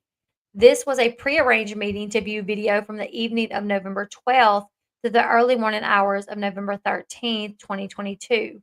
The purpose was to confirm that Madison and Kaylee were at the corner club as had been reported and to try to identify individuals seen on the grub truck video later in the morning, specifically a male who appeared to be accompanying them. Upon arrival, blank already had the video up on the screen and cued to the proper time frame. Mari began scrolling through the video, which consisted of multiple views and multiple screens that were all in time sync. We determined that Kaylee and Maddie arrived at the corner club at 2:20 in a Prius type vehicle with one other unidentified female. The vehicle was determined to be an Uber vehicle and the driver identified. Kaylee and Maddie mingled around the bar, but spent most of their time in the front along the bar next to the left and as you face the bar. They make occasional trips to the rest of the room and speak to several people as they mingle. At 20 at what is this? Like midnight, like 12:22, I think.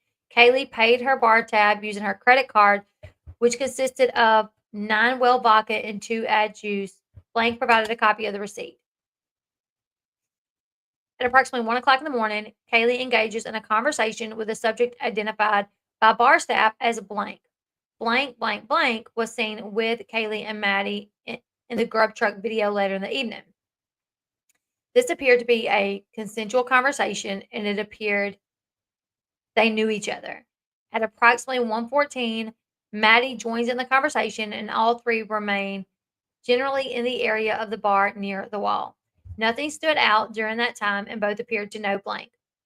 At 1:31, blank paid his bar tab with his credit card, consisting of 5 can BTL and 2 kamikazes. After paying, he walked to the back of the bar, went into the restroom, came back out, retrieved his coat, and came back to the area near the exit where Kaylee and Maddie were waiting. Blank awaited in the background while the girls finished conversation with others. They all exited the building at 1:37. The parking lot cameras show them walking away together, crossing across, then out of the parking lot into a westerly direction.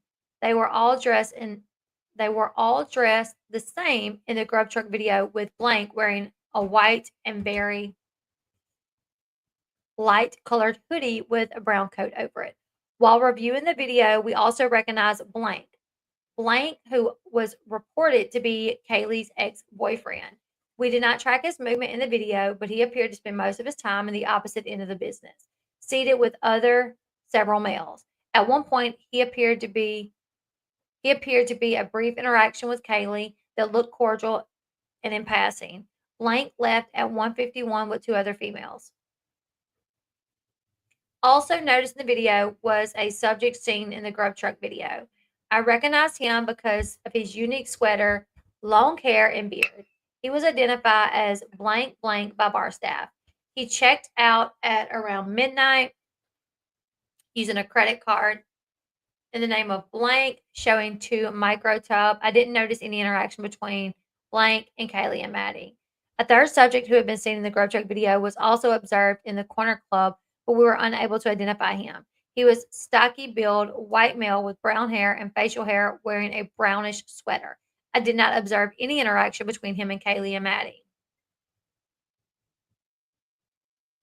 Because the video file was extremely large, Detective Mari was unable to copy it to an external storage device. We left the business, and Detective Mari is working on obtaining a usable copy of the video for a closer review.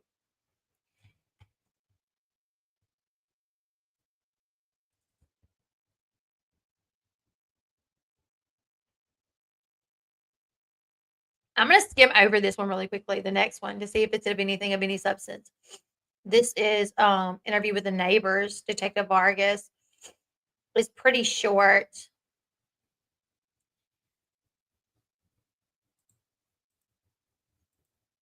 This is 14.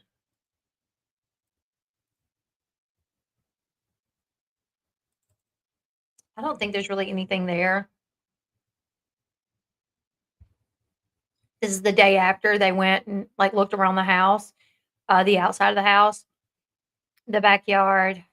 Had permission to go through the backyard of the neighbors.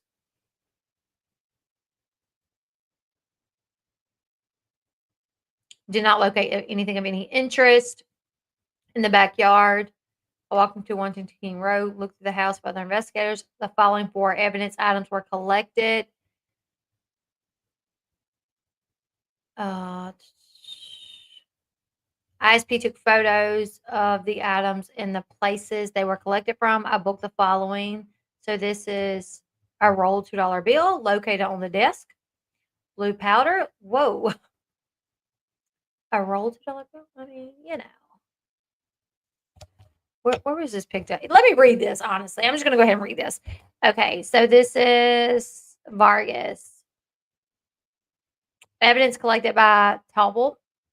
On November 14th, the next day, went to King Road with Sergeant Blaker to observe the scene. I walked through the house and around the outside of the residence, along with other investigators looking for possible evidence. ISP investigators were on the scene, walking through for a second time, looking for additional evidence.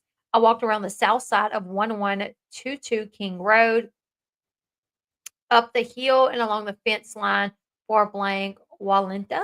The backyard for blank Walenta backs up to the backyard of 112 King Road. I spoke with blank at blank Walenta and asked for his permission to look through his backyard area. He said I could. Blank told me he was a person who previously called dispatch to provide information about what he observed. I told Blank after looking over the area and through the residence on King Road, I could come back and get a statement from him. I did not locate anything of interest in the backyard of blank Walenta or on the hillside behind 1122 King Road. I walked into 1122 King Road and looked through the house with other investigators. The following 4 evidence items were collected by ISP 3431 J. Talbot inside 1122 King Road on November 14th and turned over to me on the scene. ISP took photos of the items in the place they were located from. I booked the following items is attached electronically to the case file. Is it Exhibit 57 rolled $2 bill located on the desk in F2 bedroom 1 northwest. Exhibit 58 blue powder suspected drugs located on the desk of F2 bedroom 1 northwest. Exhibit 59 blood sample west wall F2 living room. There was blood in the living room. Exhibit 60 blood sample F3 bedroom 2 northwest wall. I spoke with the following people who lived at blank wall. Into my conversation with blank and blank were recorded and are attached electronically to the case file. Blue powder, what would that be? I mean, they said suspected drugs, but oh, here's more. Blank told me the following. He woke up a couple of times Saturday night. He looked at the clock, saw that it was 4:17. Said after about 5 minutes of waking up, he heard a dog barking outside from the direction of the house, 1122 King Road. Blank said he was going in and out of sleep, and after an hour, around 5, he still heard the dog barking outside from the direction of 1122 King Road. Blank said his bedroom is on the far northeast side of blank Walenta and is closest to the backyard of 1122 King Road. Blank said there's a motion light outside of his window and said if it turns on, he would have noticed it. Blank told me he has lived at this residence since January and has not heard the dog barking outside before in the middle of the night.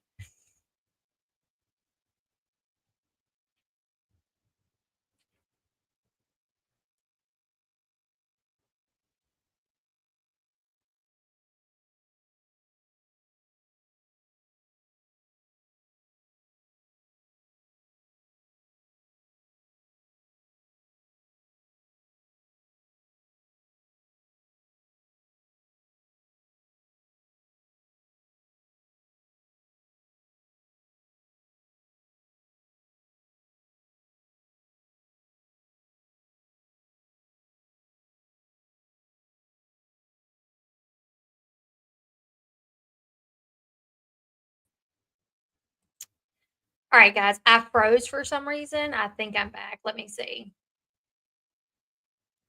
All right, yep, there we are. Okay. No, oh, I'm about to freeze again, I bet. I just touched a cord that sometimes causes my computer to freeze. Okay, let's get this back up here. All right.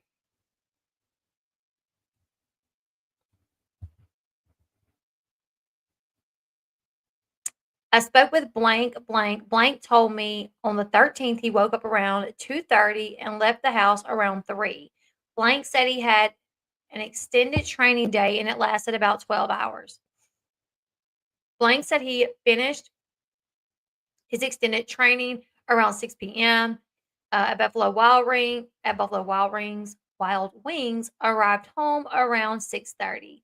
Blank said he was with approximately 20 members and did not notice anyone who should not have been there, was not there.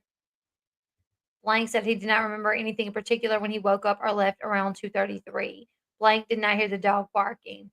I spoke next with blank, blank, blank told me he did not hear a dog barking at any point and said that he would have been out at the bars that evening on the 12th and he gets home around 2:30. Blank said he sleeps with earplugs in. Blank said his sister, blank, blank, mentioned she saw Maddie at some point at the corner club. Blank provided me with his sister's phone number.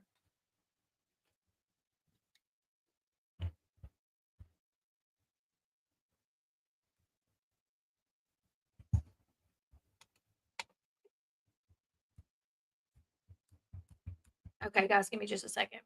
I gotta get some water. Hold on. All right, we're gonna jump over to 15. Like I said, there's so much of this, and it's just gonna be everybody's statements. Oh, this one. Okay, we'll jump over to 15.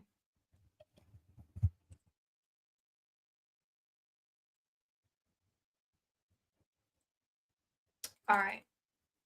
This is going to be we already went over Morris's, didn't we? No, we didn't.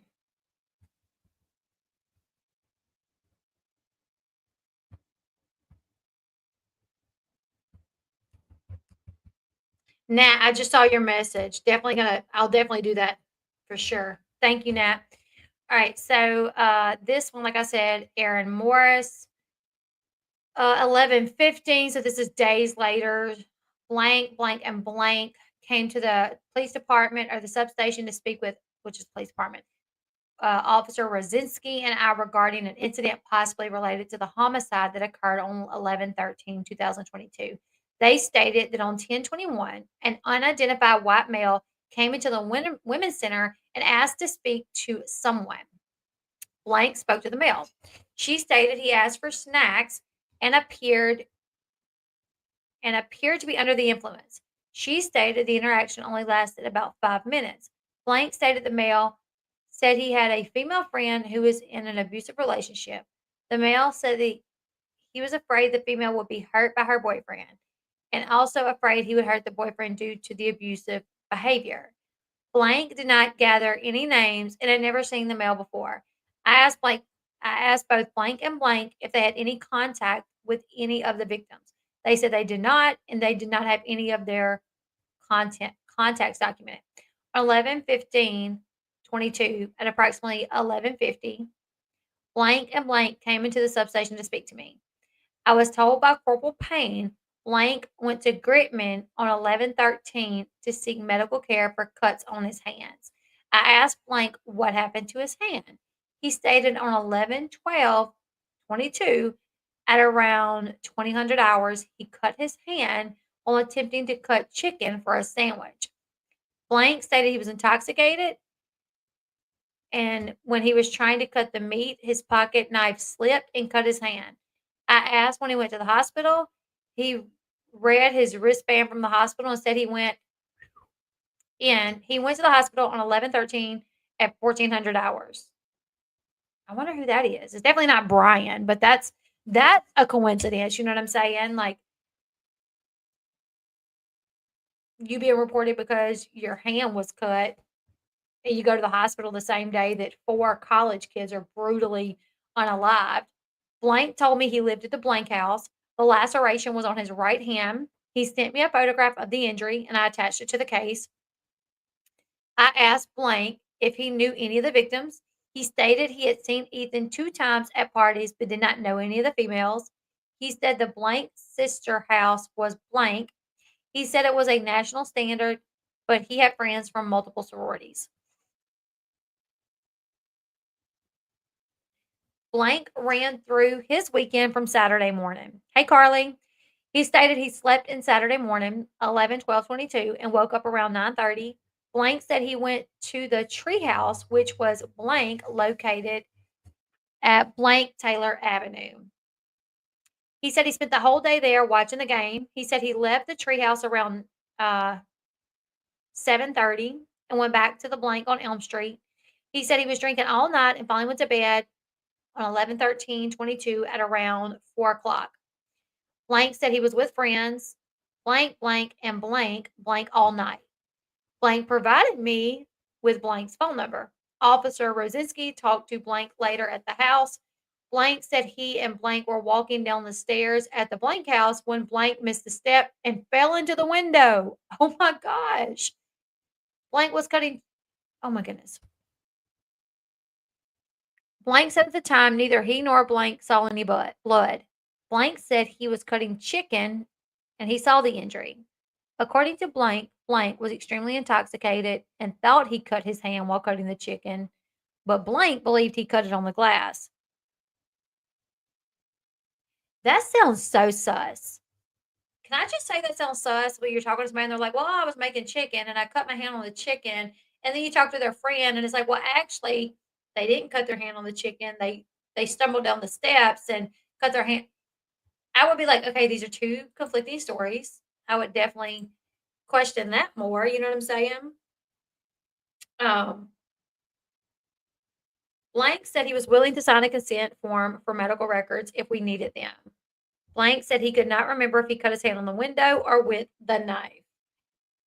Well, I mean, I don't know who this is, but if it's like a college kid, I guess. Okay. Um, Blank said his friend told him to go to the hospital to make sure there was no glass in his hand. I went to the blank house. He showed me the window they found broken. I photographed the window and attached it to the case. On 11/16/22, I responded to blank, blank on Main Street. A person of interest, blank, blank, lived at blank. Blank confirmed blank lived at the unit alone. They said they did offer free internet service to tenants through some internet service. Blank said they could not see who used the service. I asked Blank if any of their tenants tried to get out of their lease recently. They said no. They said Blank started his lease on 7/18/22. The employee remembered Blank because his father was adamant on getting him an apartment. Like, no, he's got to have an apartment. He can't come home. I responded to blank, blank to see if blank utilized the internet services they provided. The employee gave me a paper with all the tenants from King Road that used it. Blank did not use the service. On 11/16/2022, I was asked to follow up on individuals connected to the victims or people of interest. The names provided to me were a lot of blanks. I called the dean of students' offices for phone numbers for all of these students. I called B first, who stated he was at home in Boys. Blank and blank stated they lived together in Meridian. I passed the information on to Corporal Barrett, to Captain Barrett. I also TLO'd blank and blank. I got a number for blank and called him. He provided his home address and said he was willing to speak to the detectives. I forwarded that information. On 11/16, a lot of blanks from the DOS office came to the police station. Blank stated he had information regarding the homicide. Blank first stated the DOS office had a debrief to check in on anyone. Blank said blank name was brought up. He said it got him to thinking because blank had a recent care report put in on him. On 11/3/22, Blank emailed the DOS saying, had had a few different circumstances in my life that have substantially decreased my mental health. On 11/4/22, blank called blank. Blank said blank seemed distant, distracted, and sad. Blank also brought up the grub truck video. He said he was guessing, but he still believed it was blank following the victims and hovering around them. Blank said after finding out what had happened, Blank was more concerned with his dog.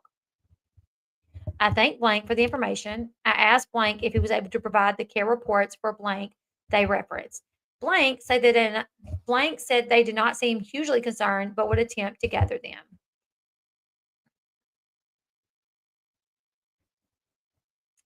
All right, now we're going to go on to this is six. We're at 16. This is going to be a short one from John Lawrence.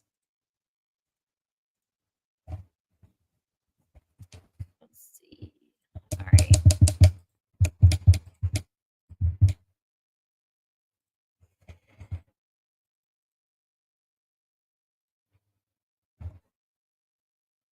On 11:15, when I arrived at work, I had several voicemails on my desk phone. I began reviewing the voicemails. Most of the voicemails were tips on the current homicide investigation. Many of the tips were about the live feed from the grub truck. Throughout the day, I fielded several calls from people with possible information that they believed may be of importance to the investigation. I received a call from blank blank Blank Blank told me she was at the corner club with the two victims, Madison and Kaylee, the night prior to the murders.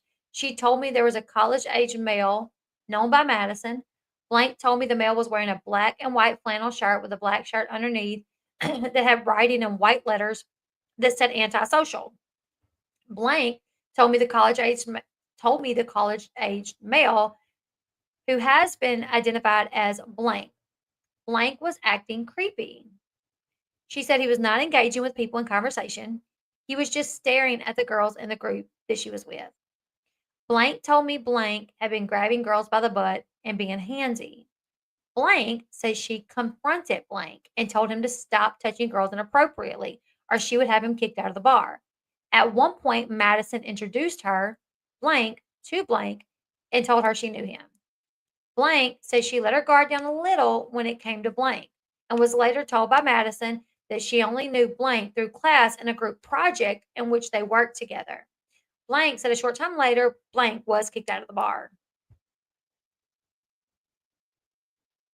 I would like to hear other people's opinions on that. I've seen a lot of people talk about that, like uh, the Roger guy. Ugh. Not Papa Roger, but the other Roger guy that people think that Bryan Kohberger was kind of emulating. What's his name?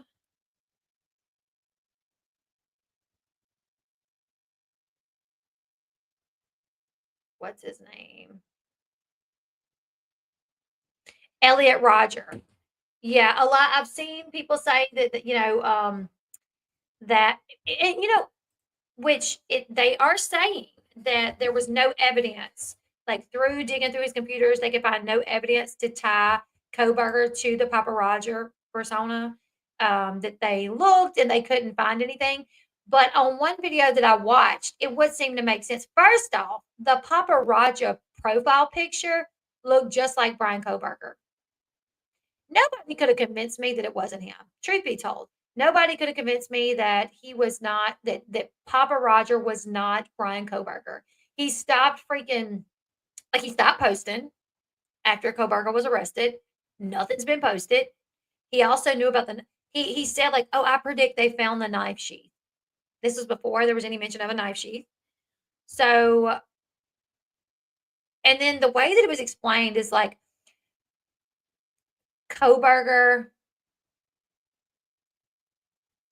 Kohberger sees himself as like superior over people, like he thinks he's smarter than people. He definitely, okay. So the way if he was a fan of Elliot Roger, it could make sense that he would call himself Papa Roger to be like, oh, I'm like above what he will be. You know what I'm saying? Now, it's just I don't think they were truthful in everything they said in the press conference. Yet, and nobody could have convinced me that he was not Papa Roger. That I'm still convinced that he was. Like, I'm like, y'all missed something. He has a phone that he was using that he got rid of. I don't know. Yeah, he definitely sees himself as superior over everyone else. Even like if he's like a fan of Elliot Rodger, I could see himself giving him the name Papa Roger because he would look at himself as even above Elliot, you know? Like, oh, you might be Elliot Rodger, this is what you did. And you have a lot of people that love you for what you did. I mean, a whole fan club, whatever. But I'm gonna do and honestly, if Kohberger yeah, I think he probably had a burner phone, but I think Kohberger probably would have killed again. I think he would have killed again. I think had he not been caught, he was out of town, he was gonna, he was at his parents' house, gonna let everything die down. He was gonna end up coming back, and I think he probably could have continued. Yeah, I mean, the way he knew things, and, like, the white car, the way he's like, "Oh, the white car is a red herring," to try to, like, make people think that there was nothing to do with the white car, like, don't even not the white car's nothing, you know? He knew the white car when they brought up the white car, like, "Oh, crap, the white car." They know about the white car. He never also, he the way that, there was psychologically distancing there as well. He never said the white Hyundai Elantra, he would just say the white car. Everybody else talked about the white Hyundai Elantra. When you saw people talking about it, people, it was, "Oh, it's a white Hyundai Elantra." He only said the white car. "Oh, there's nothing to do with the white car. The white car is a red herring, not a big deal. Don't pay attention to it." He wouldn't say white Hyundai Elantra. They even said something about no blood spatter on him. Yep, blood spatter all over the room. Papa Roger said the killer did he say the killer will be found in Pennsylvania? Did he say that? Am I freezing for anybody else? That's insane. I probably haven't even seen all of his posts. If it's freezing for you, go out and come back in unless it's me, and then you guys let me know if it's me, and I'll try to figure it out. Okay, we'll continue. Thank you, Nat. Okay, so I think where were we at?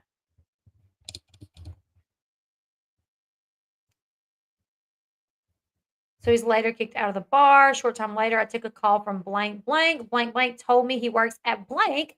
Blank said he is a regular customer by the name of blank. He comes in almost every day.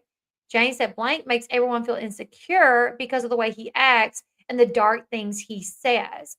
Blank told me blank lives in the area of the homicides. I looked up blank, names, number, blank, and Spillman, and it shows an address of Conestoga.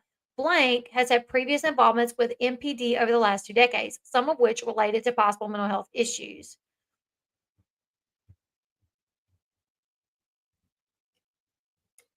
All right, let's jump to which one is it? 16? All right, we're going to jump to 17.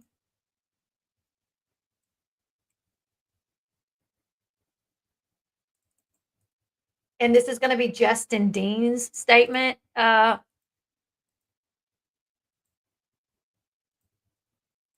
right.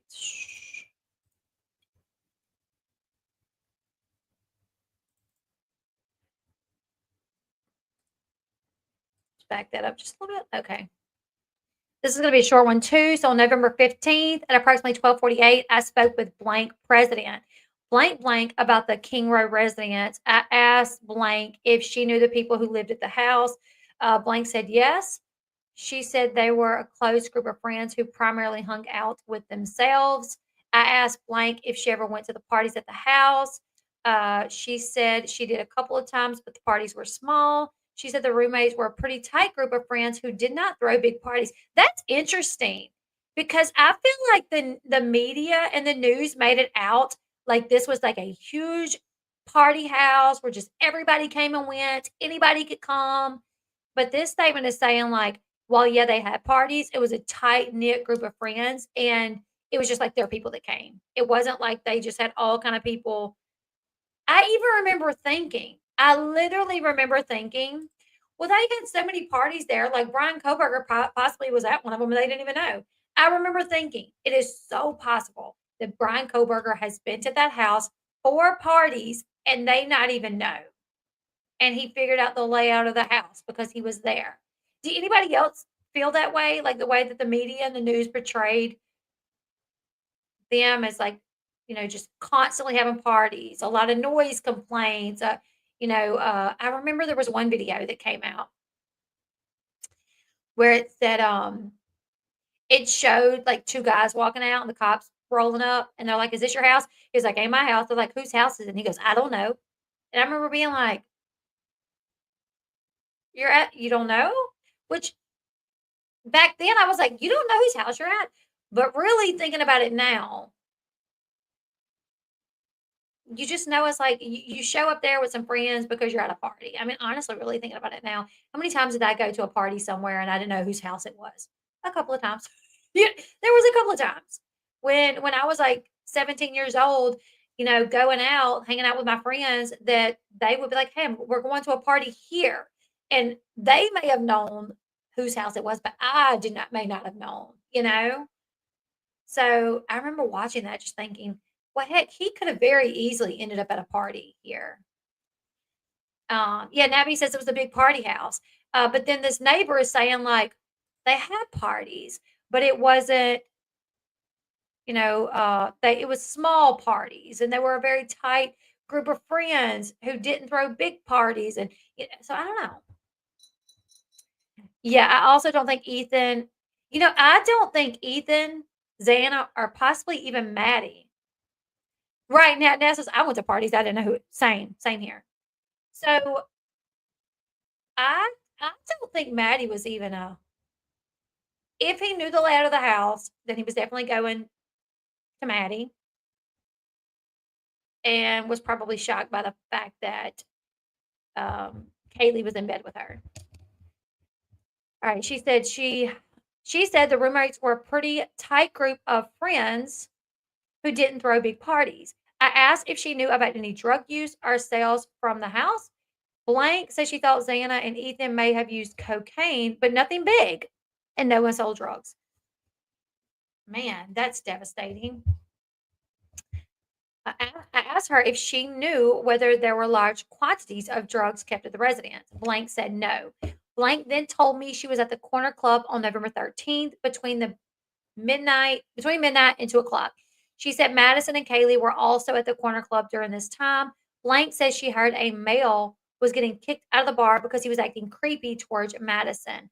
I asked Blank if she had any other details about the male or the incident. Blank said no.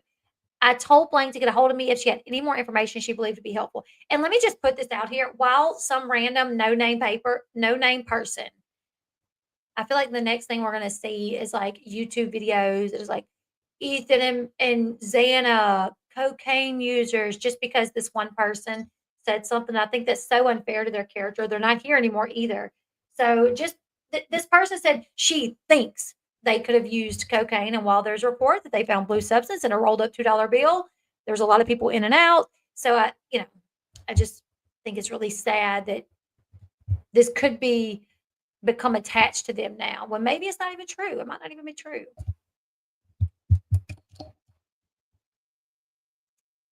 All right, and I wonder if this is the family's first time seeing this on the evidence report that in someone's room there was a rolled up $2 bill and a blue powdery substance. Is that the first time the family's hearing about this?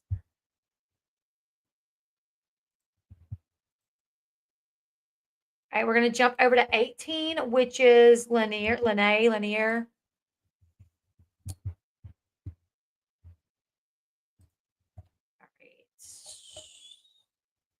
Let's get to 18 really quickly.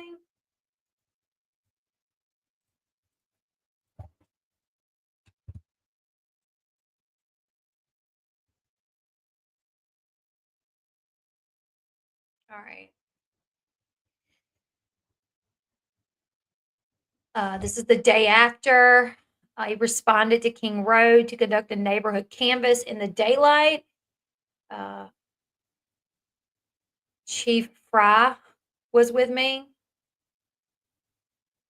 Almost wanted to say Chef Fry. I don't. Chief Fry was with me. We started from the rear of the residence and covered the small hill area just behind 112 King Road. Right behind the residence, there was a small black bag that had obviously been out in the weather for some time. There was nothing in it. We searched up to the parking lot of blank Queen Road, then worked southwest along the hillside below the parking lot. We searched the fenced backyard of blank Wallinta Drive, and then continued west above Blank King Road. From there, I was joined by Sergeant Gunderson. We went through the south side of Blank King Road, around the back, then west between Blank King Road and then King Road. I worked over to Queen Road, going north between Blank Queen Road and Blank King Road, out to Taylor Avenue. We crossed the open playfield from Taylor Avenue north to Nez Pierce Drive as a crosswalk near. Okay, this just tells where all that they looked. True story, Sean. I returned to the intersection of Taylor Avenue and King Road, where I met with the chief again. From that point, we proceeded east along the south side of Taylor Avenue, looking into the shrubbery and around the cars parked along the curb. At the entrance of the park lot of Taylor Avenue, I located a black vest lying on the ground next to the fire hydrant. The vest appeared to be weathered with leaves and debris on it. It appeared to have been there for several days. I checked the pockets and examined the vest, but did not find anything to note. As we continued to walk east along the south side of Taylor Avenue, I noticed a large amount of trash and various items on the grass and in the bushes, including various glass and plastic bottles, pipes of various types, some articles of clothing, such as a t shirt, underwear, men's and women's, and various papers and litter. All appeared to have been in the area for several days or weeks, and I did not determine any evidentiary value from anything that I saw. From that, went south to Linda Lane and walked west between Blank Taylor. All right, so they didn't really find anything. 18, we're going to go to 19.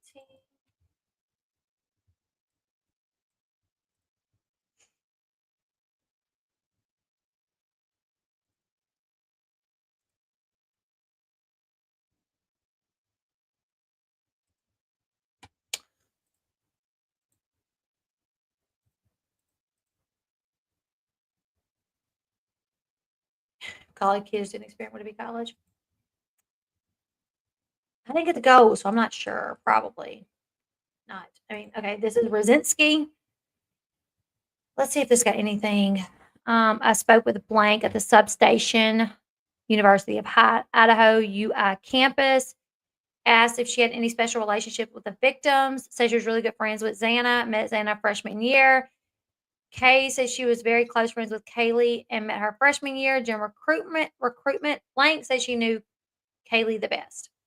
Asked Blank if Kaylee hung out or associated with anyone with violent tendencies, said no, and was very confused by the incident because what she saw on the news. Blank said Kaylee mainly stuck together with her roommates, Xana, Bethany, Madison, Dylan. I guess I don't even know all the names of the roommates.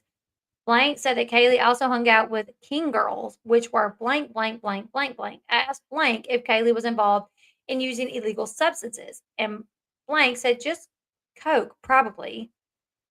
I asked Blank if she saw Kaylee doing cocaine, and she said no, but she knew Xana was pretty into it. Detective Dean asked if Ethan, Xana's boyfriend, was into cocaine, and Blank said she did not know. Blank said she didn't know Ethan that well. Detective Dean asked if drugs were being sold from the house or if drugs were more used for parties. Blank said they were used but not sold. Detective Dean asked if there were large quantities of drugs at the house or if the house was known as a drug house, and Blank said no. You know, Zan, is Xana's mom that struggled with addiction as well?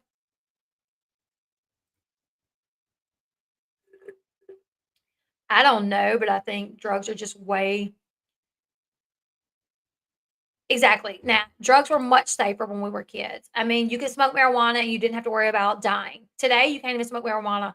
You cannot even smoke marijuana without worrying about it being laced with something like freaking fentanyl. I mean, they have something these days called trank that's literally killing kids, killing people. Trank is what Whitney Purvis from 16 and Pregnant, she sold trank to someone and it killed him. I know somebody that was allegedly given trank and it literally jacked them up. Okay, so stay away from drugs, kids. Cocaine is not a party drug. I mean, it's very I know there are some people that can like do cocaine occasionally and just, for whatever. Yes, trank is a horse tranquilizer. Yes. I know there's some people that can do coke and function, but why? That's one I don't know. I guess I'm a different type because growing up, like I only smoked weed a handful of times and it was literally due to peer pressure. It's because my boyfriend smoked and he wanted me to be a smoker because and I hated it and I was like scared. I was like, no, I'm scared. Literally I remember one time I saw him partake in a white powdery substance and I cried, drove myself straight to my dad's house, and then went and told. Yep, went and told my dad. He was like, "What's wrong?" And I was like, "I just saw." I'm not going to name my boyfriend's name at the time, but I was like, "I just saw him sniff something white." I was terrified of drugs growing up, and they were not even near as dangerous back then as they were today. I never understood. Like I grew up with a dad that was an addict. I saw way too many people suffer with addiction. So I never understood, like, well, why would anybody even want to try it just for parties? It's addictive. Hello. Like, aren't you thinking, well, I'm just going to do it at this party, but what if I become addicted? Like it never made sense to me that people would do it because there was always that possibility that you would become addicted to it and then it would ruin your life. So I hate that like these college kids, like I know the college experience is like drink and maybe a little bit of drugs, but it doesn't have to be. And these days, it don't need to be because drugs are just so dangerous. All right, we're gonna jump over to 20.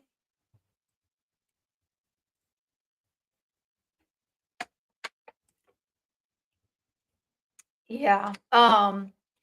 Yeah, if you get it from like a cannabis store, that's different than buying it off the street. Yeah, I mean, you can't even buy it off the street these days without it being.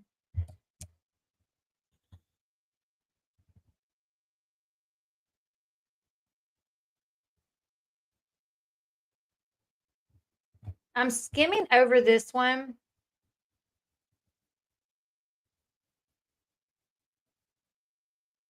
This is just Aaron Morris, a detective, interviewed someone and they were walking their dog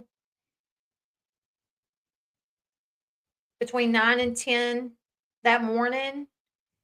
He stated when he first walked by, he noticed the door on the north side wide open. He stated he knew it was a party house, so he assumed someone was too intoxicated or forgot to close the door.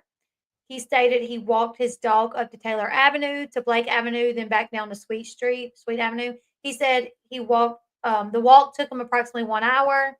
He stated when he walked back to his apartment around 11, the door was still wide open. He said he was unsure if the information was known or not, but thought he should report it. So this is just someone walking their dog the next morning, noticing the door was open. So that's 20. Let me see if 21's of any relevance. 21 is going to be warrants for cell phones from a tower dump all records and unique devices, users identified pertaining to. So this is just a warrant for their cell phones. Let me see if there's anything because I want to I want to go past all the like stuff that doesn't really matter too much. Yeah, this gives like the numbers, who they're with, AT&T, Verizon, whatever, and the times that they would want the records for. So that's not of any substance really. All right, so that's 20. Bear with me, guys.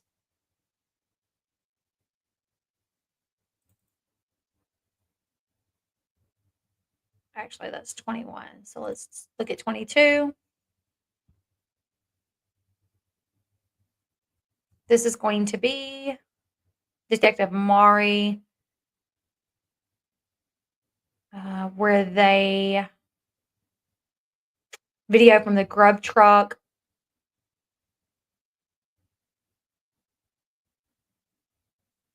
Okay, so this is where they got info about the video from the grub truck.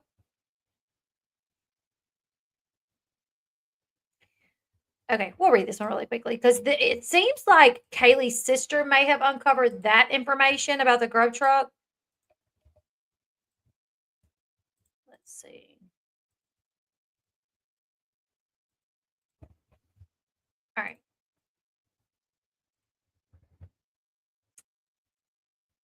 So this is on the 15th. Detective Mari says received an email from blank blank, the blank of Kaylee. He stated he had access of some of, so this is going to be the brother of Kaylee. He had access to some of Kaylee's messages and phone calls. Blank stated he would, no, dad, sorry. This is the dad, Steve. He had access to some of Kaylee's messages and phone calls. Steve stated he would have blank contacted me about those files. I was able to speak to blank and she sent me various files. That's going to be the sister. So once everybody found out, once uh, Kaylee's family found out, they went to digging, logged into Kaylee's iCloud and looked in her messages and all of that. And they were able to figure some stuff out. So the detective says I was able to speak to Olivia and she sent me various files, including an image from the spokesman review showing a camera on a nearby residence, text messages between Kaylee and blank, text message between Kaylee and her Uber driver, a recent phone call list, a video of the grub truck Twitch.tv feed.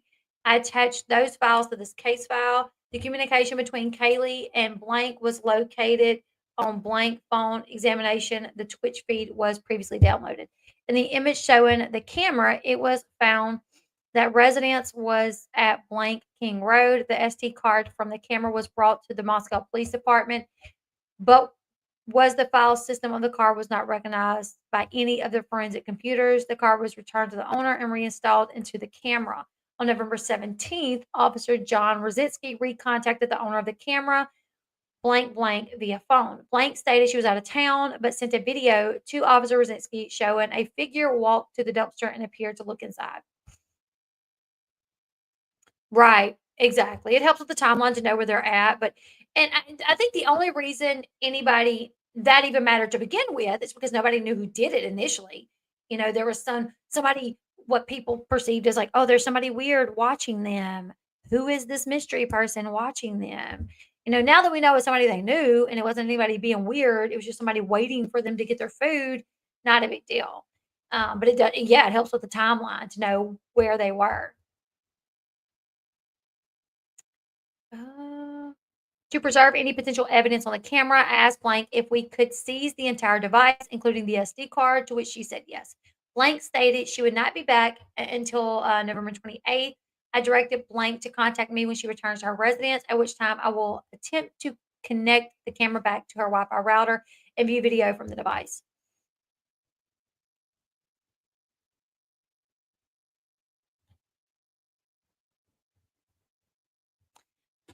You're good. I think you're good, Miss Bug. I haven't seen anything. 23.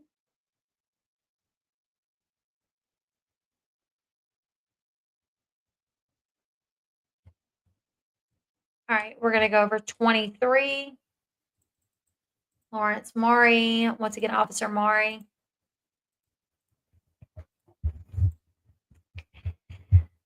All right, let's see. On November 18th, I received an email from Olivia showing a screenshot from a Facebook post from blank. Blank in the post, the account, the username was blank. Reported details about the incident. I searched for this user and found a user ID of blank. This account had an avatar similar to blank's avatar. I was able to pull the account and it appeared to have the following friends associated with it blank. I requested preservation of all four of these accounts. At approximately 7:45, I received an email from Facebook stating the accounts were preserved. I wonder whose accounts these were.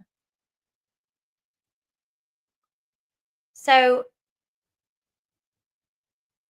a screenshot from a Facebook post from, I think, DM. I'm assuming we all know who that could be. In the post, the account, the username was blank. This account had an avatar similar to, I don't really know what that would mean. Let's see if 24 is of any substance.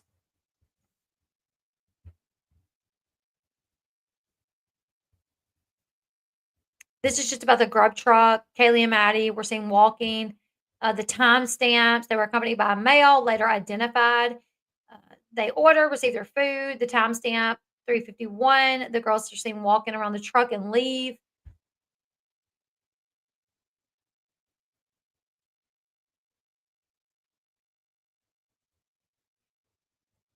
All right, so that's 20. I think that's 24.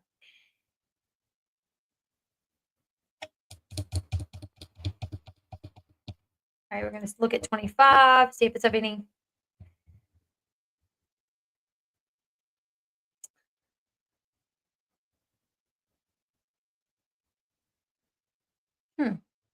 Okay, this one looks pretty interesting, but everything's redacted, so we don't know who this is, but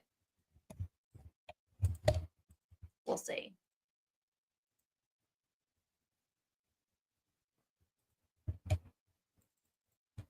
This is Officer Morris. On 11/18, I was asked to conduct a follow-up on SB. I was told B was contacted on 11/17 by MPD and ISP officers. I was asked to watch video from 1200 hours on 11/12 to 1300 hours 11/13 to see Blank's movements during the homicide. Blank's movements during the homicide. On 11/12/13, Blank left his dorm at 12:05 at 1200 hours.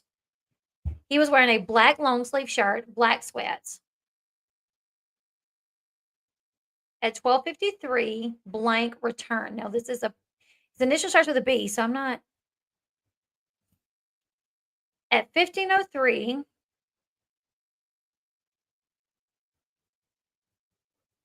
Blank left again wearing a black beanie, black gloves, and a white jacket. At 7:48, he returned back to the dorm without the beanie, without the gloves, without the jacket, but then left again at 7:52 with a backpack. B was gone until 11/13/22 at 12:55 when he returned to the dorm. I reported this information to ISP. I'm trying to figure out if this would be Bryan, if this is someone reporting like, hmm.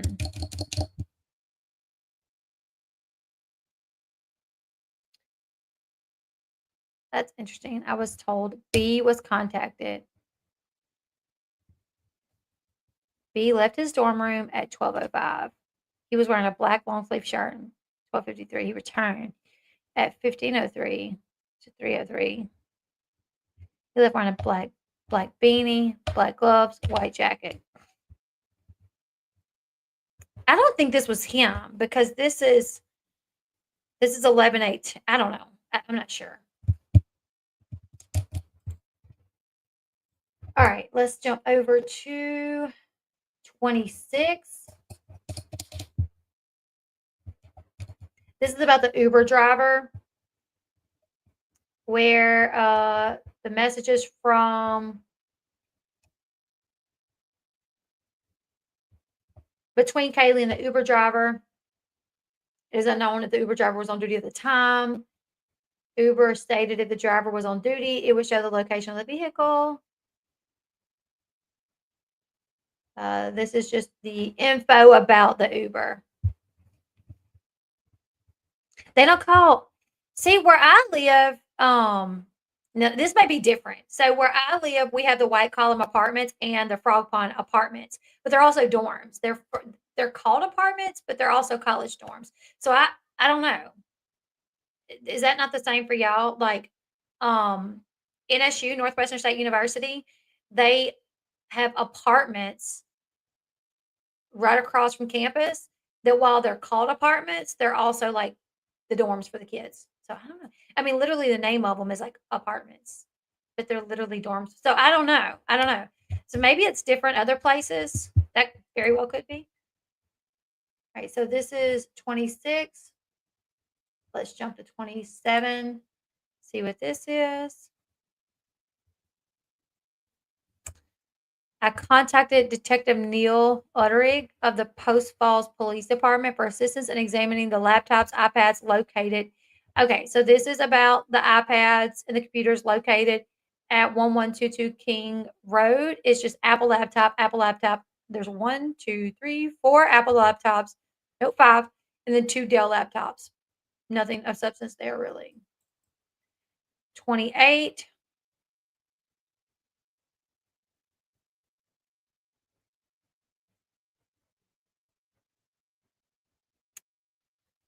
Let's see. From a possible surveillance camera located. I spoke with the residents.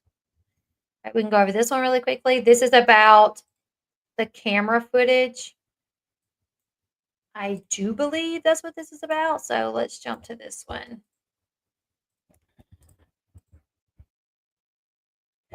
All right. I don't know either, Nat.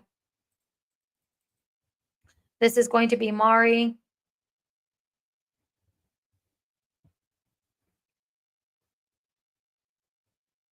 On November 13th, I was informed of a possible surveillance camera located at blank King Road.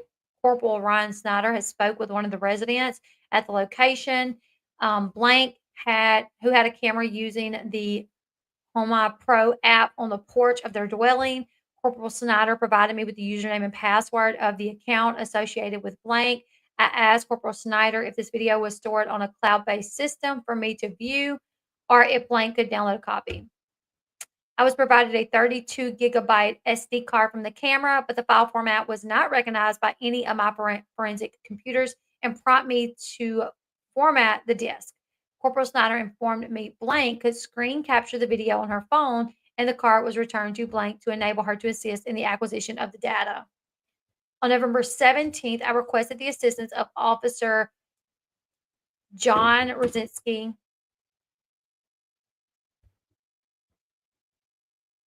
to recontact blank and see if she could provide the video from the camera.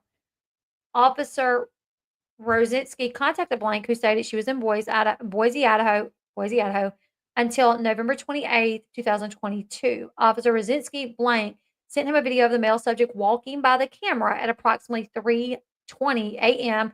towards the dumpsters of Officer Rosinski, towards the dumpsters on Officer Rosinski's.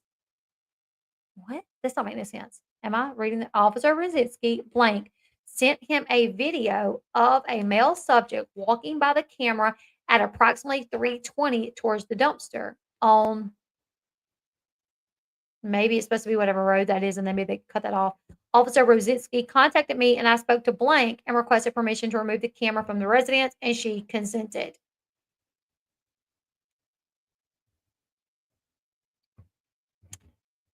Based on my training and experience, I know many of the different video surveillance cameras use a first in, first out storage retention system.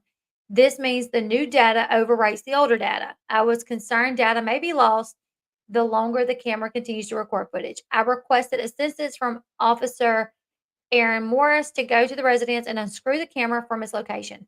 The camera screws into a common light bulb base commonly found on the patio porch fixtures.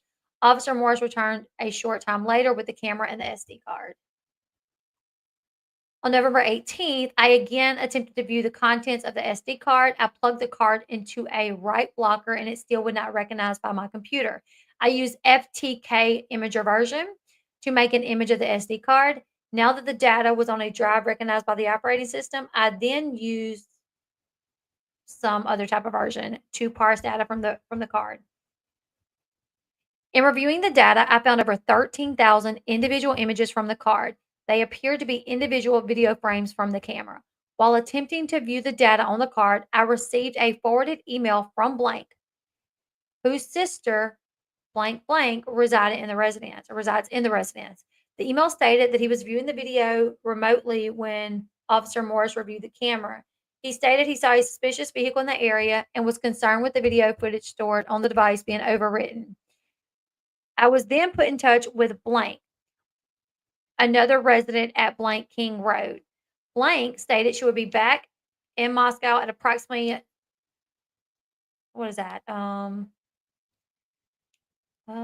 See, every time I try to read these hours, sometimes they just like, not every time, sometimes I just completely leave my train of thought. Somebody tell me what time that is. I met with blank at her residence and again asked if she would be willing to assist in recording screen captures on her phone from the device. I explained to blank I will replace the camera, gather the information, and then take the camera as evidence. I also explained to blank I needed to take the wireless router since the camera was linked to the Wi Fi network. Blank stated she would consent and allow both items to be seized.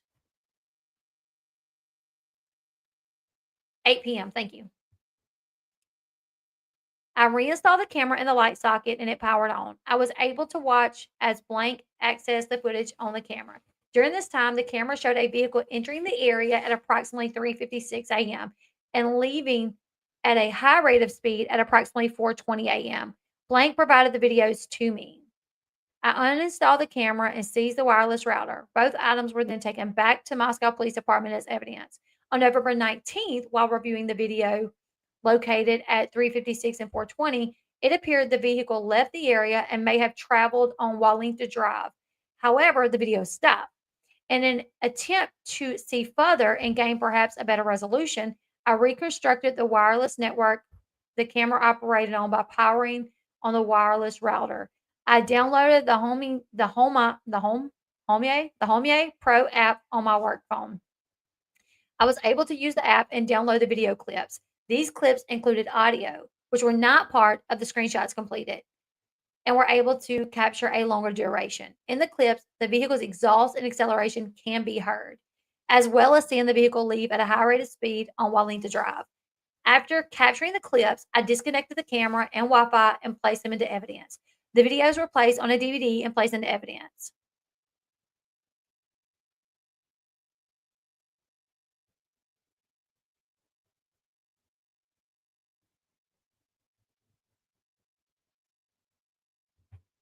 All right, this is 28, so we're going to go over to 29.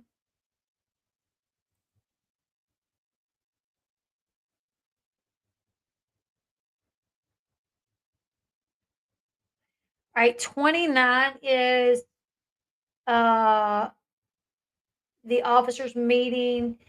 They downloaded the footage, putting USB memory drives into a manila envelope to download it, placed on external hard drives. So this is just one officer saying he was tasked with doing that. After downloading the videos from the individual's USB memory drives, I placed them back into a manila envelope they came from and sealed them with evidence tape. I did find two of the USB drives, which came from the same envelope, did not contain any footage, and I returned them to the detective. So that's not too much there. Which one is this? What are we at? 29. Let's jump to 30. I'm gonna have so many tabs open by the time this ends. All right, let's see. Let's go to 30. Let's see what 30 is.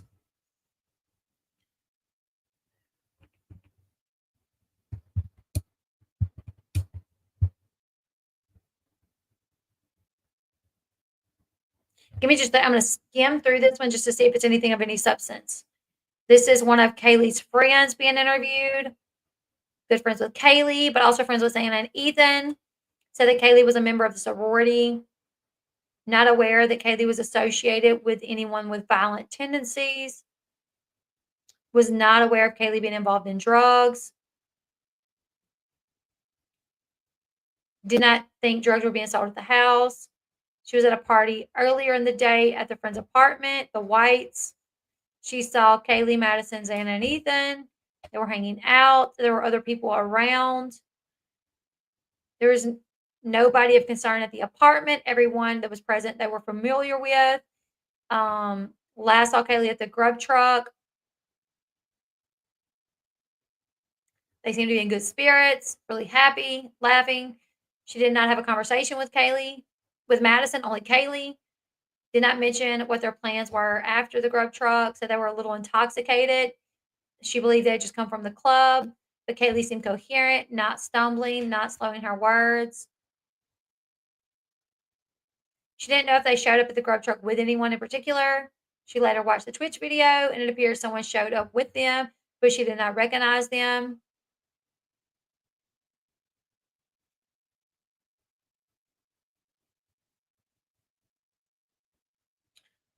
So she heard there was someone concerning at the corner club.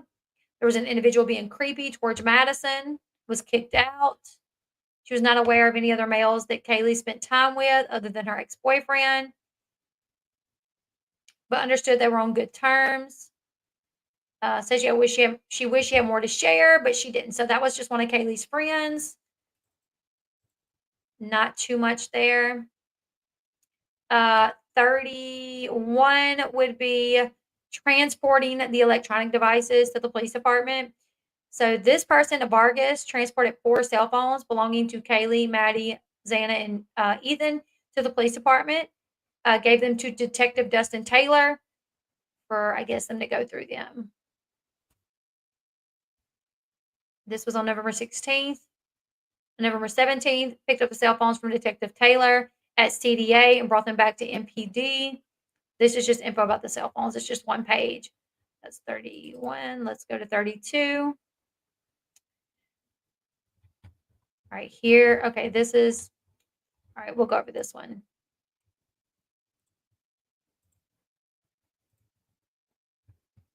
I don't know. That's what I was just wondering too. Did the cops ever talk to whoever they kicked out of the club?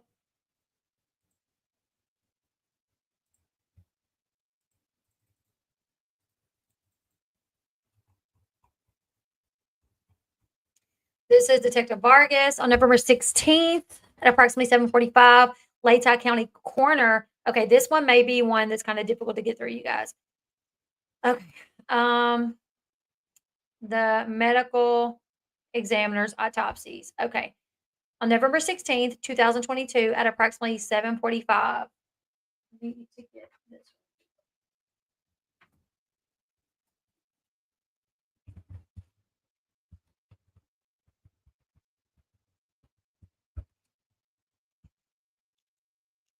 All right, the Spokane County Medical Examiner's autopsies report on November 16, 2022, at approximately 7:45, Latah County Coroner Kathy and Vargas attended the 4 autopsies of Xana, Ethan, Madison, and Kaylee at the Spokane County Medical Examiner's Office. The 4 autopsies were all performed by Dr. Blank.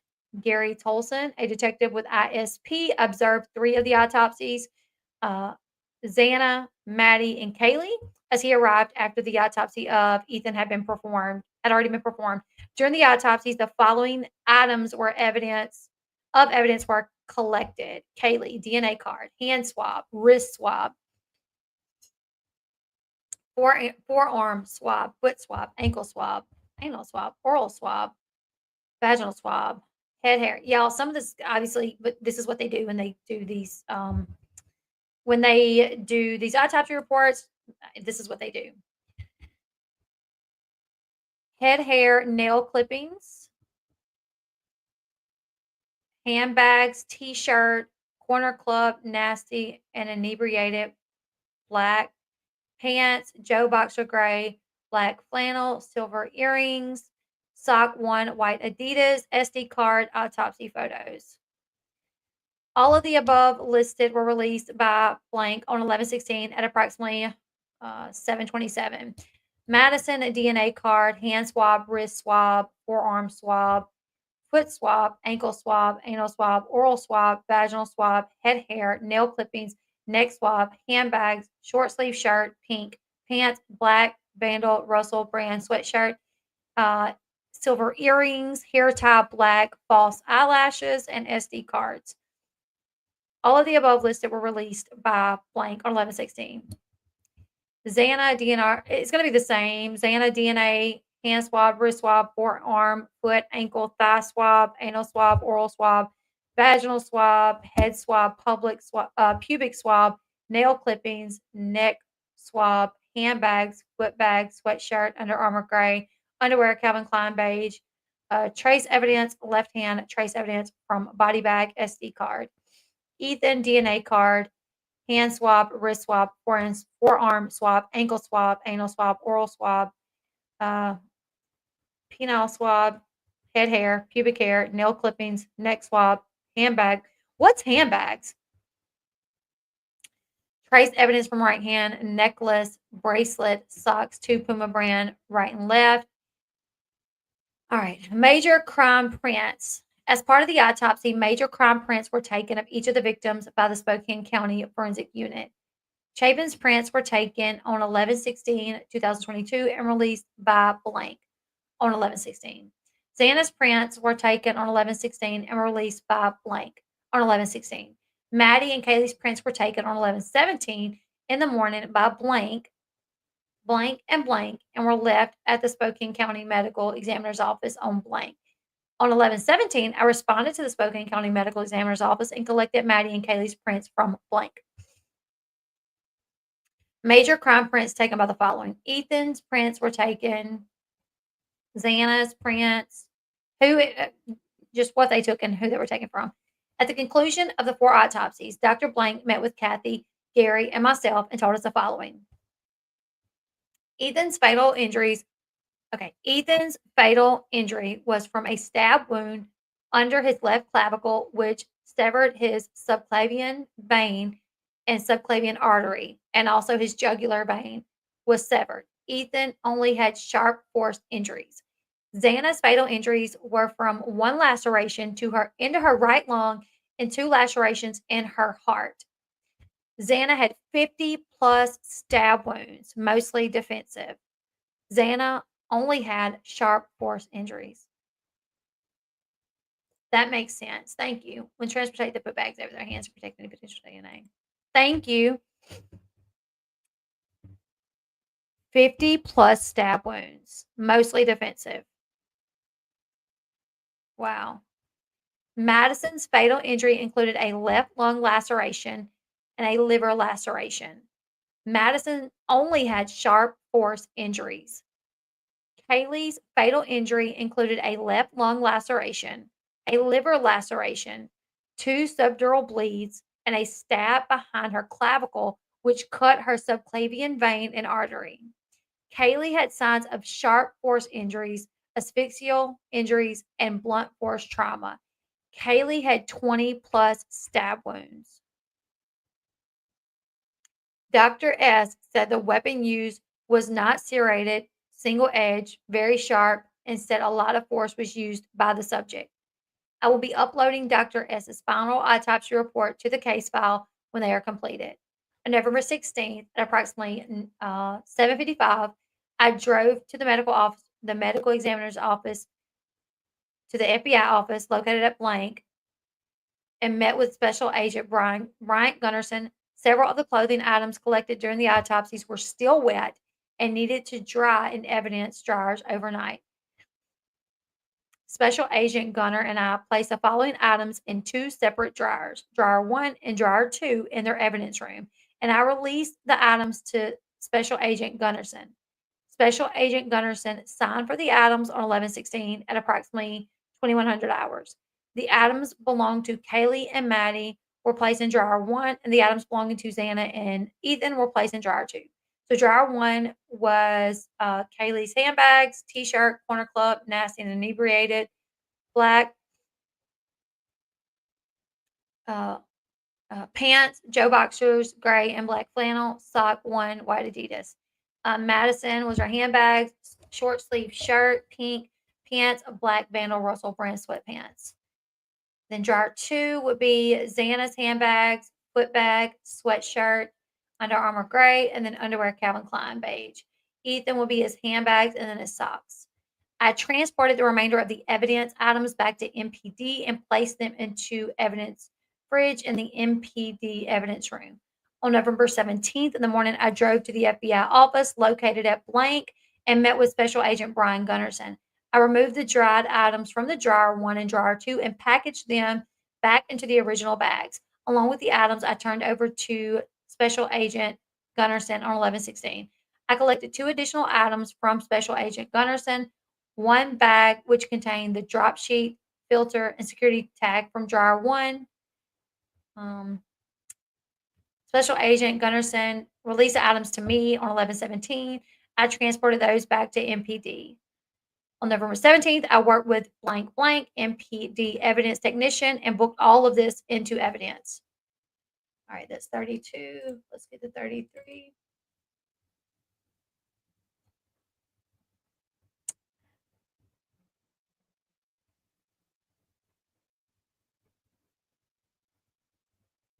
All right, this is just, it's very short. Detective Barrett met with Deputy Director of Public Safety and Security regarding safe security camera footage on campus. They provided them with external hard drive to recover the footage that and he completed the transfer of information. So this was just footage from campus, I think is what they're saying. All right, this is them booking 2 cigarette butts. Detective Rosinski, they found 2 cigarette butts.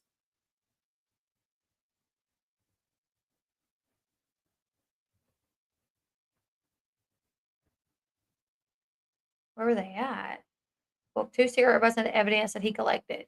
Detective Adams brought the 2 cigarette butts into the police department evidence room where I watched him place them both into separate. I guess maybe these were just cigarette butts. Maybe they found outside and they thought maybe they had some significance. I'm not sure. This is wild.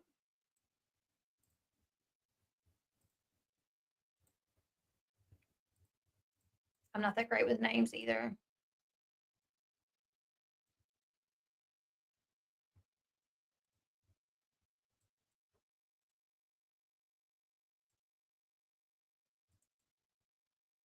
All right, this is going to be Justin Dean.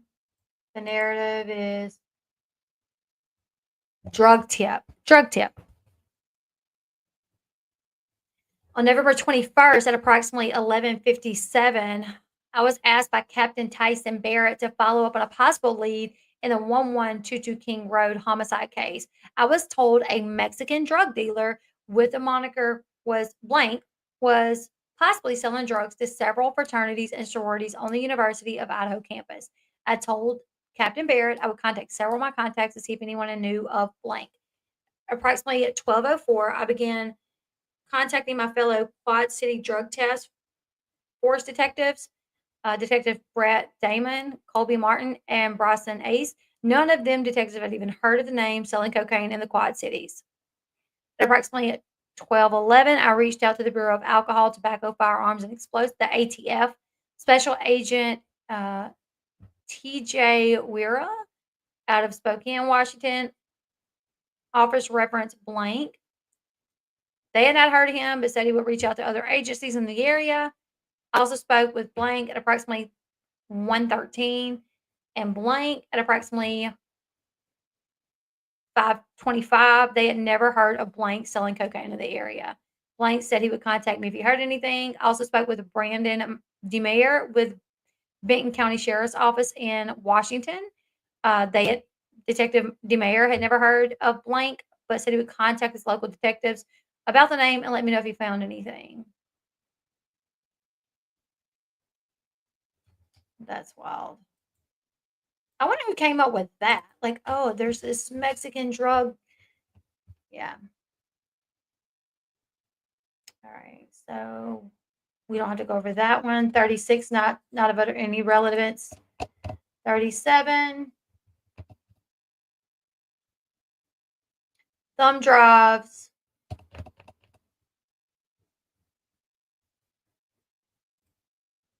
Not really. This is where they transport evidence to Meridian. I try to transport those items. What is this? State lab results.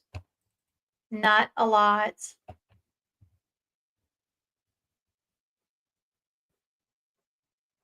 Okay, here's where they're looking for the K-bar knife. We'll go over that.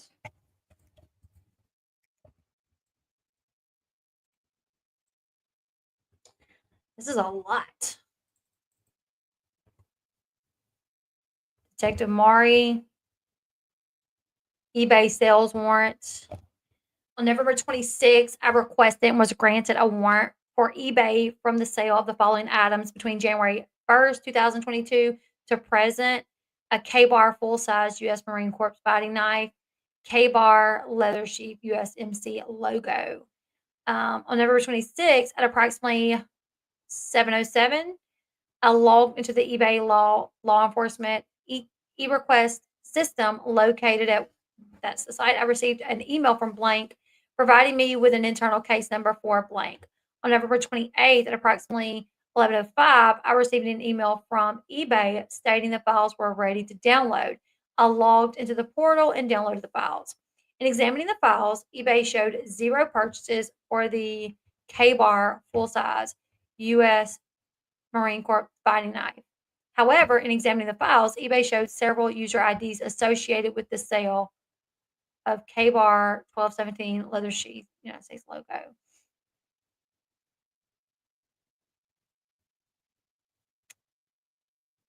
No subscriber information, IP addresses, payment information, or customer records were provided as these users' IDs were associated with a knife sheath purchase before or after November 13th.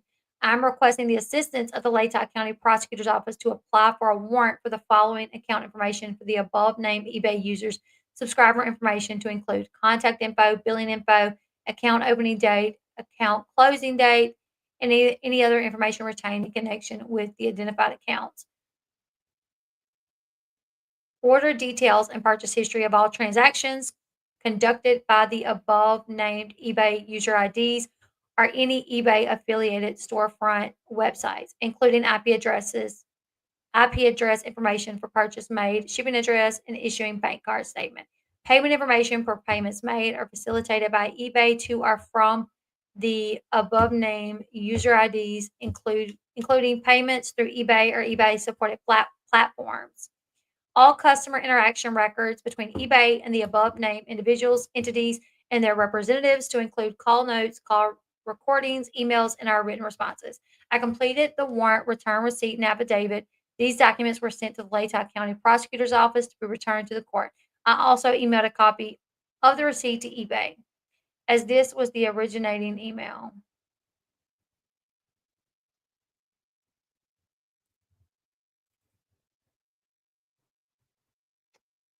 All right.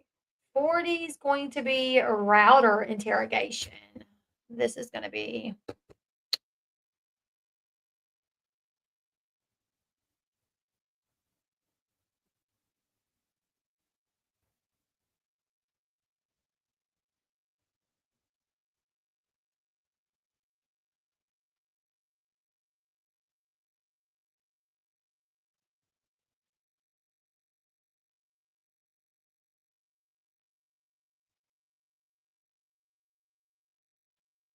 um, give me just a second. I'm trying to go over this to see what this is. This is where they're trying to get like the router inside the home at 1122 King Road. It says, I know wireless routers allow wireless devices to connect to them. So I guess maybe just to see who had all connected to them during all of this. If during the time this murder took place, if any, strange phone connected to them. Phone warrant.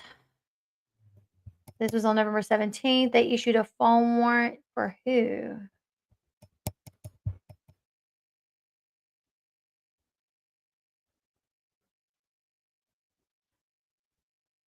I think this is Kaylee's boyfriend.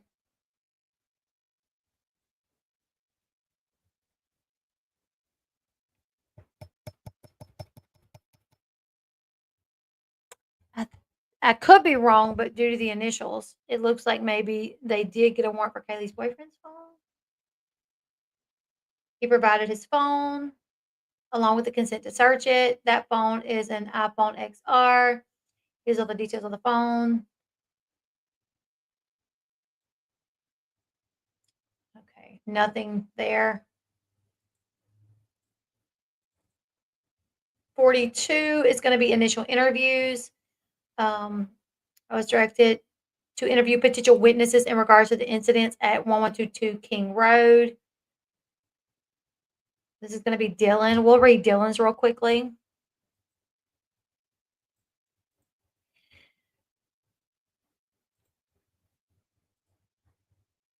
All right, so this is going to be Dylan's interview with the police. On November 13th, I was directed to interview potential witnesses in regards to the incident. The following interviews were conducted. Interview 1, DM.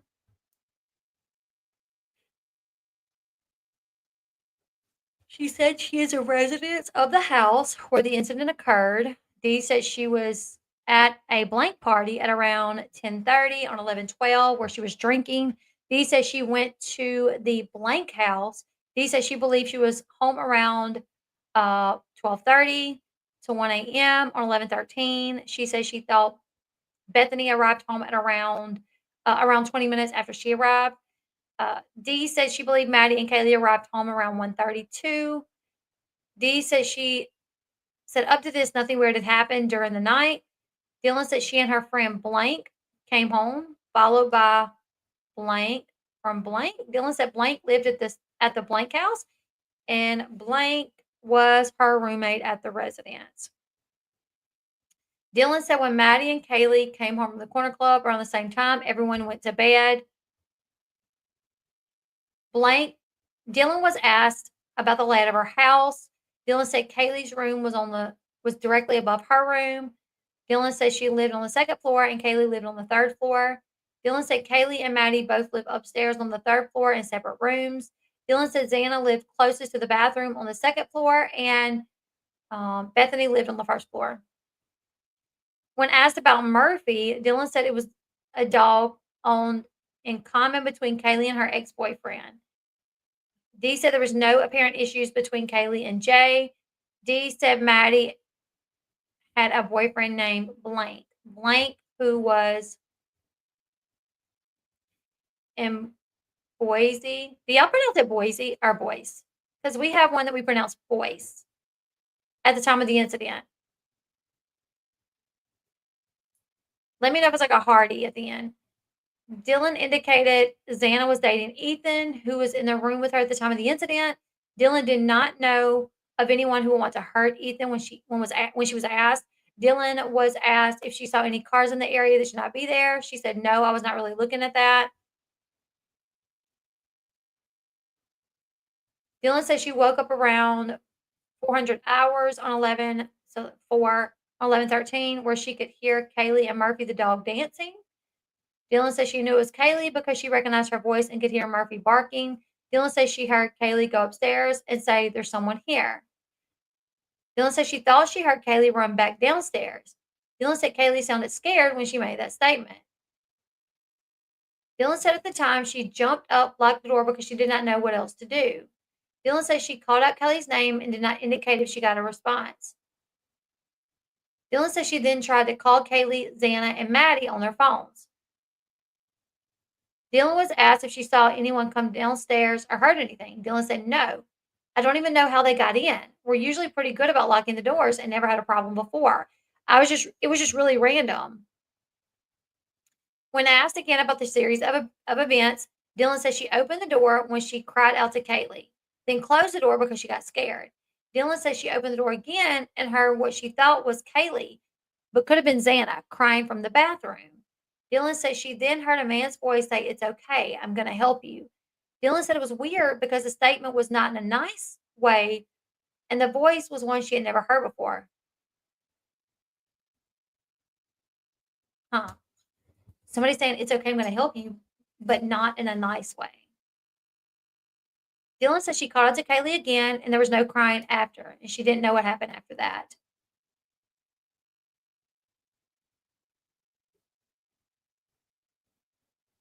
Dylan said she opened the door again and the guy was right there. Dylan described the male as approximately her height, 5'10", or a few inches taller, not skinny but athletic build. Dylan said the subject was wearing all black with a mask that covered just his forehead and goes around his face. Dylan showed her hands, with her hands, the mask exposed his nose but covered his mouth area. Dylan said she believed the suspect was white but did not remember eyebrow color or what his eyes looked like. Dylan said when she saw the suspect, he saw her. Oh my goodness. He saw her and just left.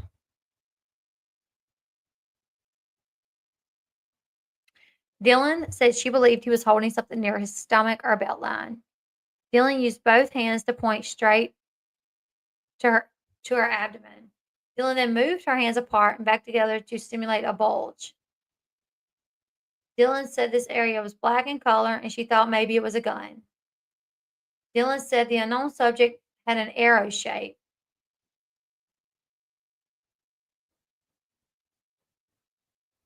Dylan seemed really unsure and said she was tired during the event. Dylan was asked how long she believed it was from the time Kaylee said someone was there to when she saw the subject. Dylan said she thought it was about 10 or 20 minutes. Dylan went on to say she was in and out of it and she did not fully remember the incident. Dylan was asked where the subject was at in the residence when she saw him. Dylan said the subject was between her bedroom door and the kitchen. Dylan said she remembered watching the subject go out the kitchen door and leave. Dylan said at this time she closed the door and locked it as fast as she could. Dylan said the subject did not walk towards her or say anything.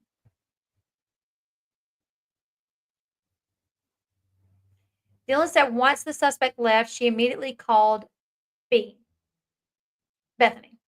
Dylan said B informed her that she heard a sound that sounded like a firework. D then said she told B she called everyone and they were not answering. D said she was in and out of it and believed everyone was just asleep. D said she woke up around 11. Wait. Dee said she was in and out, believed everyone was just asleep. Dee said she then went to Bethany's room, locked the door, and went to bed. Dee said she woke up around 10, 11, or 12 and called her roommates and no one answered. Dee said she called H. H came to the residence, went upstairs, and told Dee they needed to call law enforcement immediately. Dee was asked if there was anything else she wanted to share. Dee said the noise. Bethany described the noise as a loud boom, but Dylan did not hear it. Dee was asked if any of her roommates shared any weird experiences in the last couple of weeks, calls or texts. Dee said no, it's all been normal. Nothing weird at all. Nothing really weird happens here. When asked if there were any altercations at the blank party, Dylan said no, everything was normal. Dylan mentioned again that she was with Dee and Xana at the party. Dee was asked if anyone was having sexual relations with anyone that they shouldn't, and Dee said no. Dee brought up an incident which occurred about a month prior. Dee said she and Blank remember Kaylee saw a shadow while she was taking Murphy outside. Dee said Kaylee also mentioned when she was at Blank 2 or 3 weeks prior, an individual was following her. Dee also said she arrived home one time and the door of the residence had been found open. Dee says she did not believe the slider door was locked that night. Dee says she heard Murphy barking a lot around 4 a.m. when Kaylee went upstairs. Dee says she heard Murphy go outside barking as well. Dee was unsure if Murphy would chase the suspect outside. Dee says she did not remember if the suspect who ran left the slider door open. Interview 2. This is with H. H said around 12 o'clock around on 11/13. D called. We know these names. They've already come out to speak their side of it. So the names that of people that haven't come out to share their side, I'll make sure I redact those. But these people on the latest like documentary, they are very open about what they did. So Dylan called Emily which was Hunter's girlfriend. Dylan told Emily she thought something was not right in their house. Dylan also told Emily she heard or saw a man in their house the night prior. Dylan asked Emily and Hunter to come over and make sure everything was okay because she locked herself in her room. Hunter said he was the first person to get to the residence. Hunter said he entered the code to the front door where Bethany and Dylan were in the basement room on the first floor. Dylan and Bethany were telling blank they did not know what was going on. Hunter said he went upstairs and immediately went into Xana's room. He said this was the only room he went into. Hunter said when he approached the door, it was partially open. Hunter said when he opened it, he saw Xana and Ethan. Hunter said initially he did not realize all the blood was dried blood in the room. Hunter said he thought at first they had been drunk and left a mess. Hunter said he stood there for a moment. He began to realize what he was seeing. Hunter said Bethany and Dylan were uncontrollably crying. Hunter said he told them to get out of the house and call law enforcement. Hunter said that he went back into the kitchen and grabbed a knife from the drawer. Hunter said he went back into the room and checked the closet to make sure there was no one else in the room. Hunter said he checked for a pulse on both Xana and Ethan. Hunter said both of the bodies had rigor mortis and were cold with no pulse or breath. Hunter said he believed the two had been deceased for a while. Hunter said he believed he left the knife on the folding table in the living room. Hunter said Emily, Jay, and Elle started to enter the house and come upstairs. Hunter told them to get out of the residence. Hunter said this was about time the police department showed up. Hunter said the officer told him to stay where he was at. Hunter said he did not know if anyone else was upstairs and as he had not gone anywhere else in the house. Hunter said he had trouble comprehending what he was seeing. I can't even imagine. Hunter said he was not at the blank party the night prior. Hunter said he and Ethan were texting the night prior by phone. Hunter said Ethan wanted to come over, but Hunter said Ethan wanted him to come over, but Hunter decided not to. Hunter said he knew Ethan since the fall of 2021. Hunter said he was in blank and Ethan was a member of blank. Hunter indicated blank and blank were in the same sorority and were blank and was currently dating blank. He said blank stayed at blank's apartment with E and J the night of 11/12. Blank was asked when was the last time he was at King Road. H indicated he was last at King Residence 11/12/22, where he was pre-gaming for the Vandals football game. Hunter said he got to the residence around 12 or 1 and left around 2:40 to go to a different party. Hunter said the last time Ethan was at 112 King Road was Friday 11/11. Hunter did not know of anyone who had issues with Ethan and Xana dating. Hunter estimated Xana and Ethan were dating for about 8 months. Hunter said he knew Xana very well through his girlfriend, Emily. Hunter said he was not familiar with Maddie or Kaylee. Hunter allowed pictures to be taken of his phone and the conversations between him and Ethan. Interview 3. Jay said she texted B at 11:20 on the morning of 11:13. Jay asked B if she was awake. Jay said B called her back at 11:49. B told Jay she and blank were in the basement room. Jay said B freaked out because her roommates were not answering the phone. Jay said she heard blank on the phone in the background saying, "I saw something." Jay said B asked her to come over to 1122 King Road and pick her up.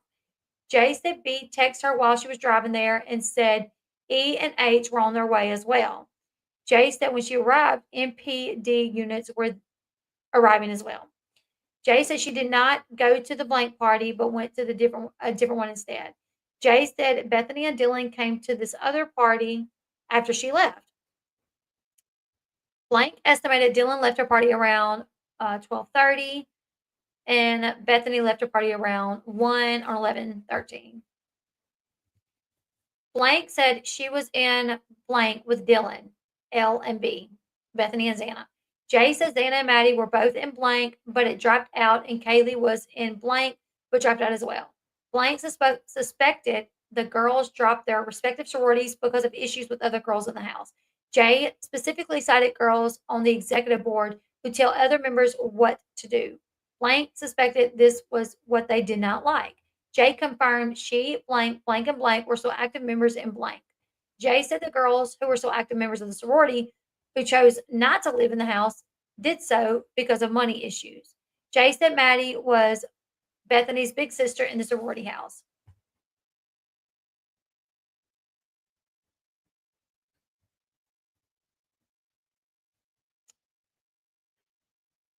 Jay said she knew Kaylee saw a dark figure staring at her from the tree line when she took her dog Murphy out to pee.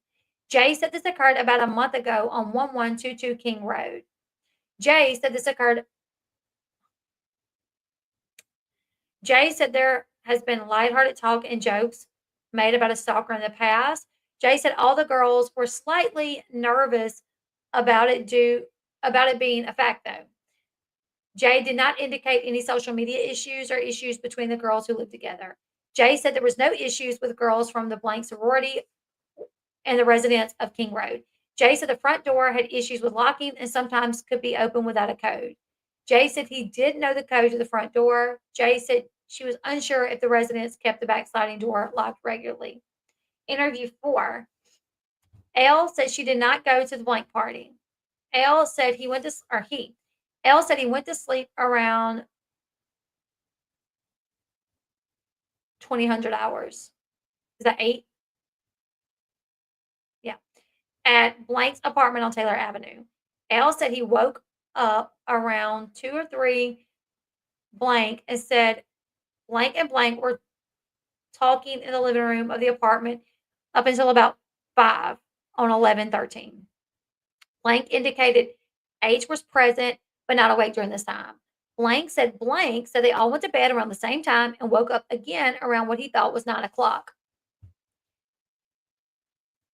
Blank said blank and blank came into the room where he and blank were. Blank said Dylan had called Emily around 10 and sounded scared. Elle said Dylan told Emily someone had been in her house last night. Elle said blank and blank ran downstairs and locked themselves into the room. Elle said Dylan informed them she did this because of her seeing someone in the house and Dylan could only see his nose and his chin. Elle said Dylan was freaking out and wanted them to come over to King Road. Have a good appointment. Blank said he walked with Emily blank to King Road from blank apartment on Taylor Avenue. Blank said Dylan and Bethany walked out of the house crying. Elle said H arrived at the residence first, Hunter, because he left before them. Elle said he went into the downstairs door and Hunter told them not to come up the stairs. Elle said he did not know Ethan very well. Elle said he did not recall any talk between Xana and Jay about boy issues. Elle said he did not know or see anything on social media. Elle recalled an incident from about a month prior, where Dylan said there was a guy stalking her, or D. Elle said she did not hear anything from the night prior. All this was recorded, and this is, which one is this? 42. 43 is going to be an eBay warrant.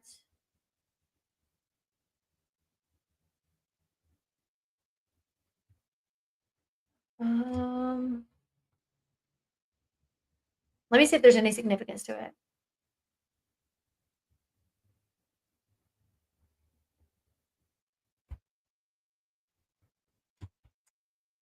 This is November 29th.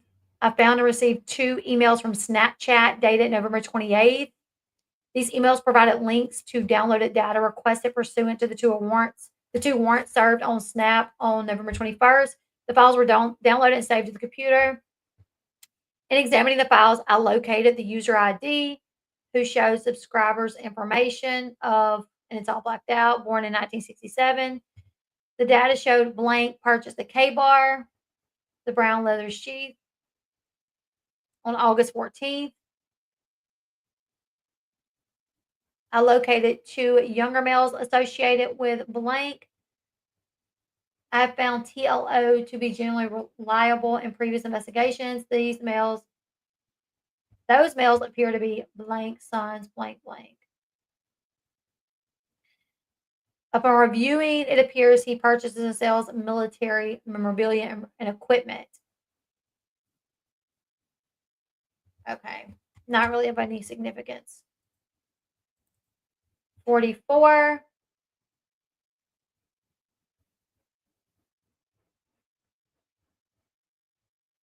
This is where they sent Snapchat warrants.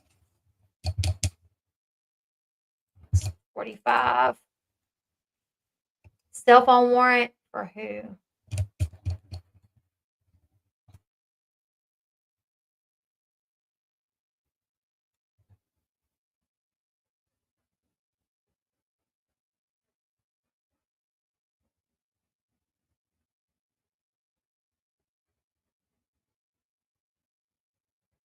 Give me just a second. I'm trying to figure out who this is.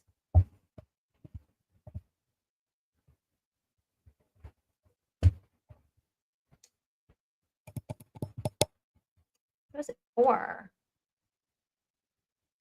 Or sent email from.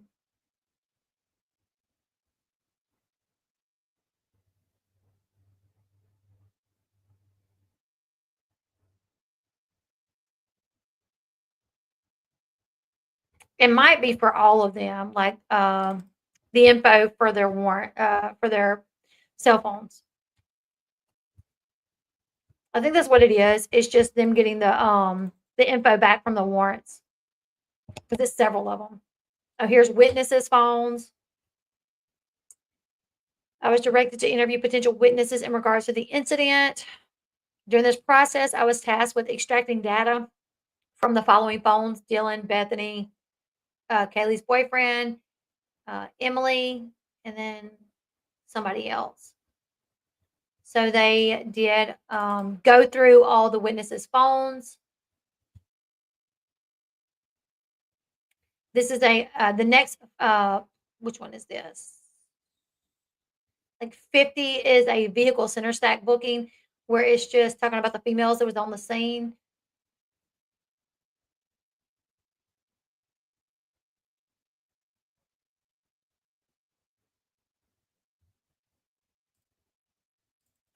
$49 iCloud warrant for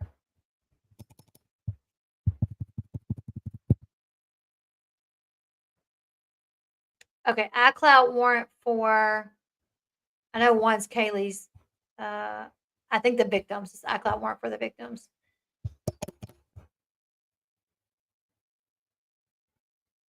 Y'all, listen. I know they got to do this. I know they got to go through their phones. But if something ever happened to me and they went through my iCloud and they went through my phone, I don't even know what they would think about me. I have so many David Eason screenshots. Like, I got so much craziness on my phone.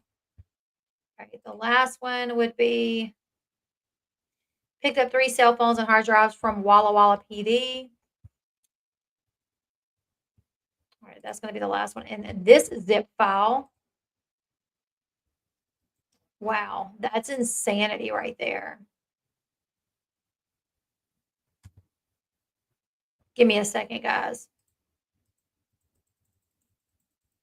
There was 40 files in that zip file. 49, something like that. So that's the first.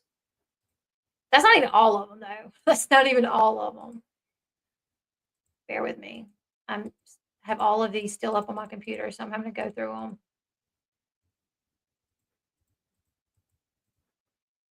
All right. Oh my goodness. I don't even know. I'm going to see how much is in the other file because I really want to get to the part to where they're uncovering that this is Bryan, but we're literally going on 3 hours.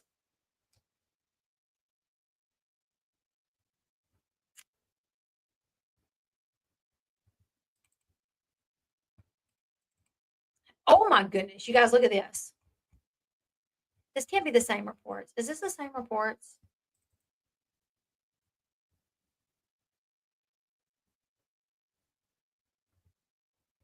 Nope, it's different. Oh my goodness. Nunez's report from when he got to the scene, Snyder's report from when he got to the scene. Well, there were so many people on the scene, so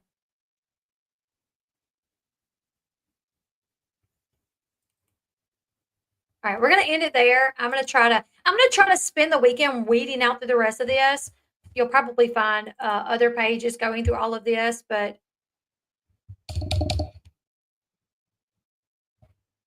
I wanted to get to the parts where they started figuring out that it was Bryan.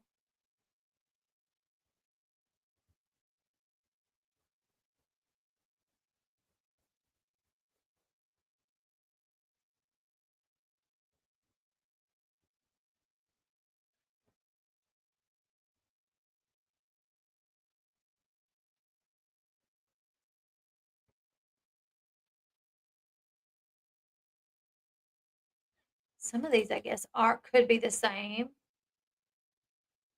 Yeah. What is going on with this? Some of these do look the same, actually. Yeah. All right, I'm gonna weed through the rest of these, you guys, and if I find anything else of importance, we'll go live again.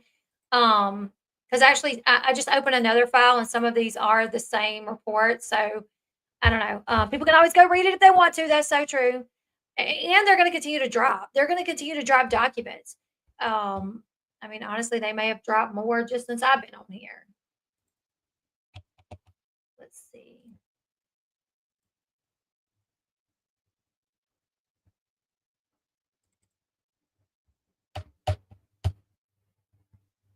Yes, supplemental reports 51 through 100. Holy crap. Fingerprint lift. Oh, this is going to show the K bar, the knife sheath. Yep. This one shows the knife sheath. All right, you guys, leave me your thoughts in the comment section below. 51 through 100 details the knife sheath. I did just come across that. So if you guys want to go check it out, go check it out. Leave me your thoughts in the comment section below. If you guys want me to go through more, we can do that maybe this weekend. I'll work on really filtering through this and only going over what I think would be the most interesting. Yeah, and this is just the beginning. I know, Nat. This is literally just the beginning. So it's going to take a lot for me to get through all of this. You guys leave me your thoughts in the comment section below. If you want me to continue going through documents, let me know.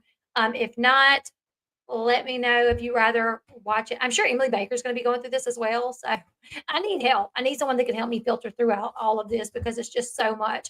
But you guys leave me your thoughts in the comment section below. Hit the thumbs up button because, like I said, like Sean said, we're trying to get this channel back above board. Um, Consider calls, like people calling in and talking, like joining the live. Sure. Absolutely. But yeah, like this channel, like I said, I quit posting on it for a long time just to focus on my reality TV channel. And now, like, YouTube does not promote it at all. So if you guys don't mind, hit that thumbs up button, leave a comment. It really helps. Tell YouTube to put me back in the algorithm. But anyways, leave me your thoughts, like, share, subscribe, and I will see you guys in the next one. Bye, guys.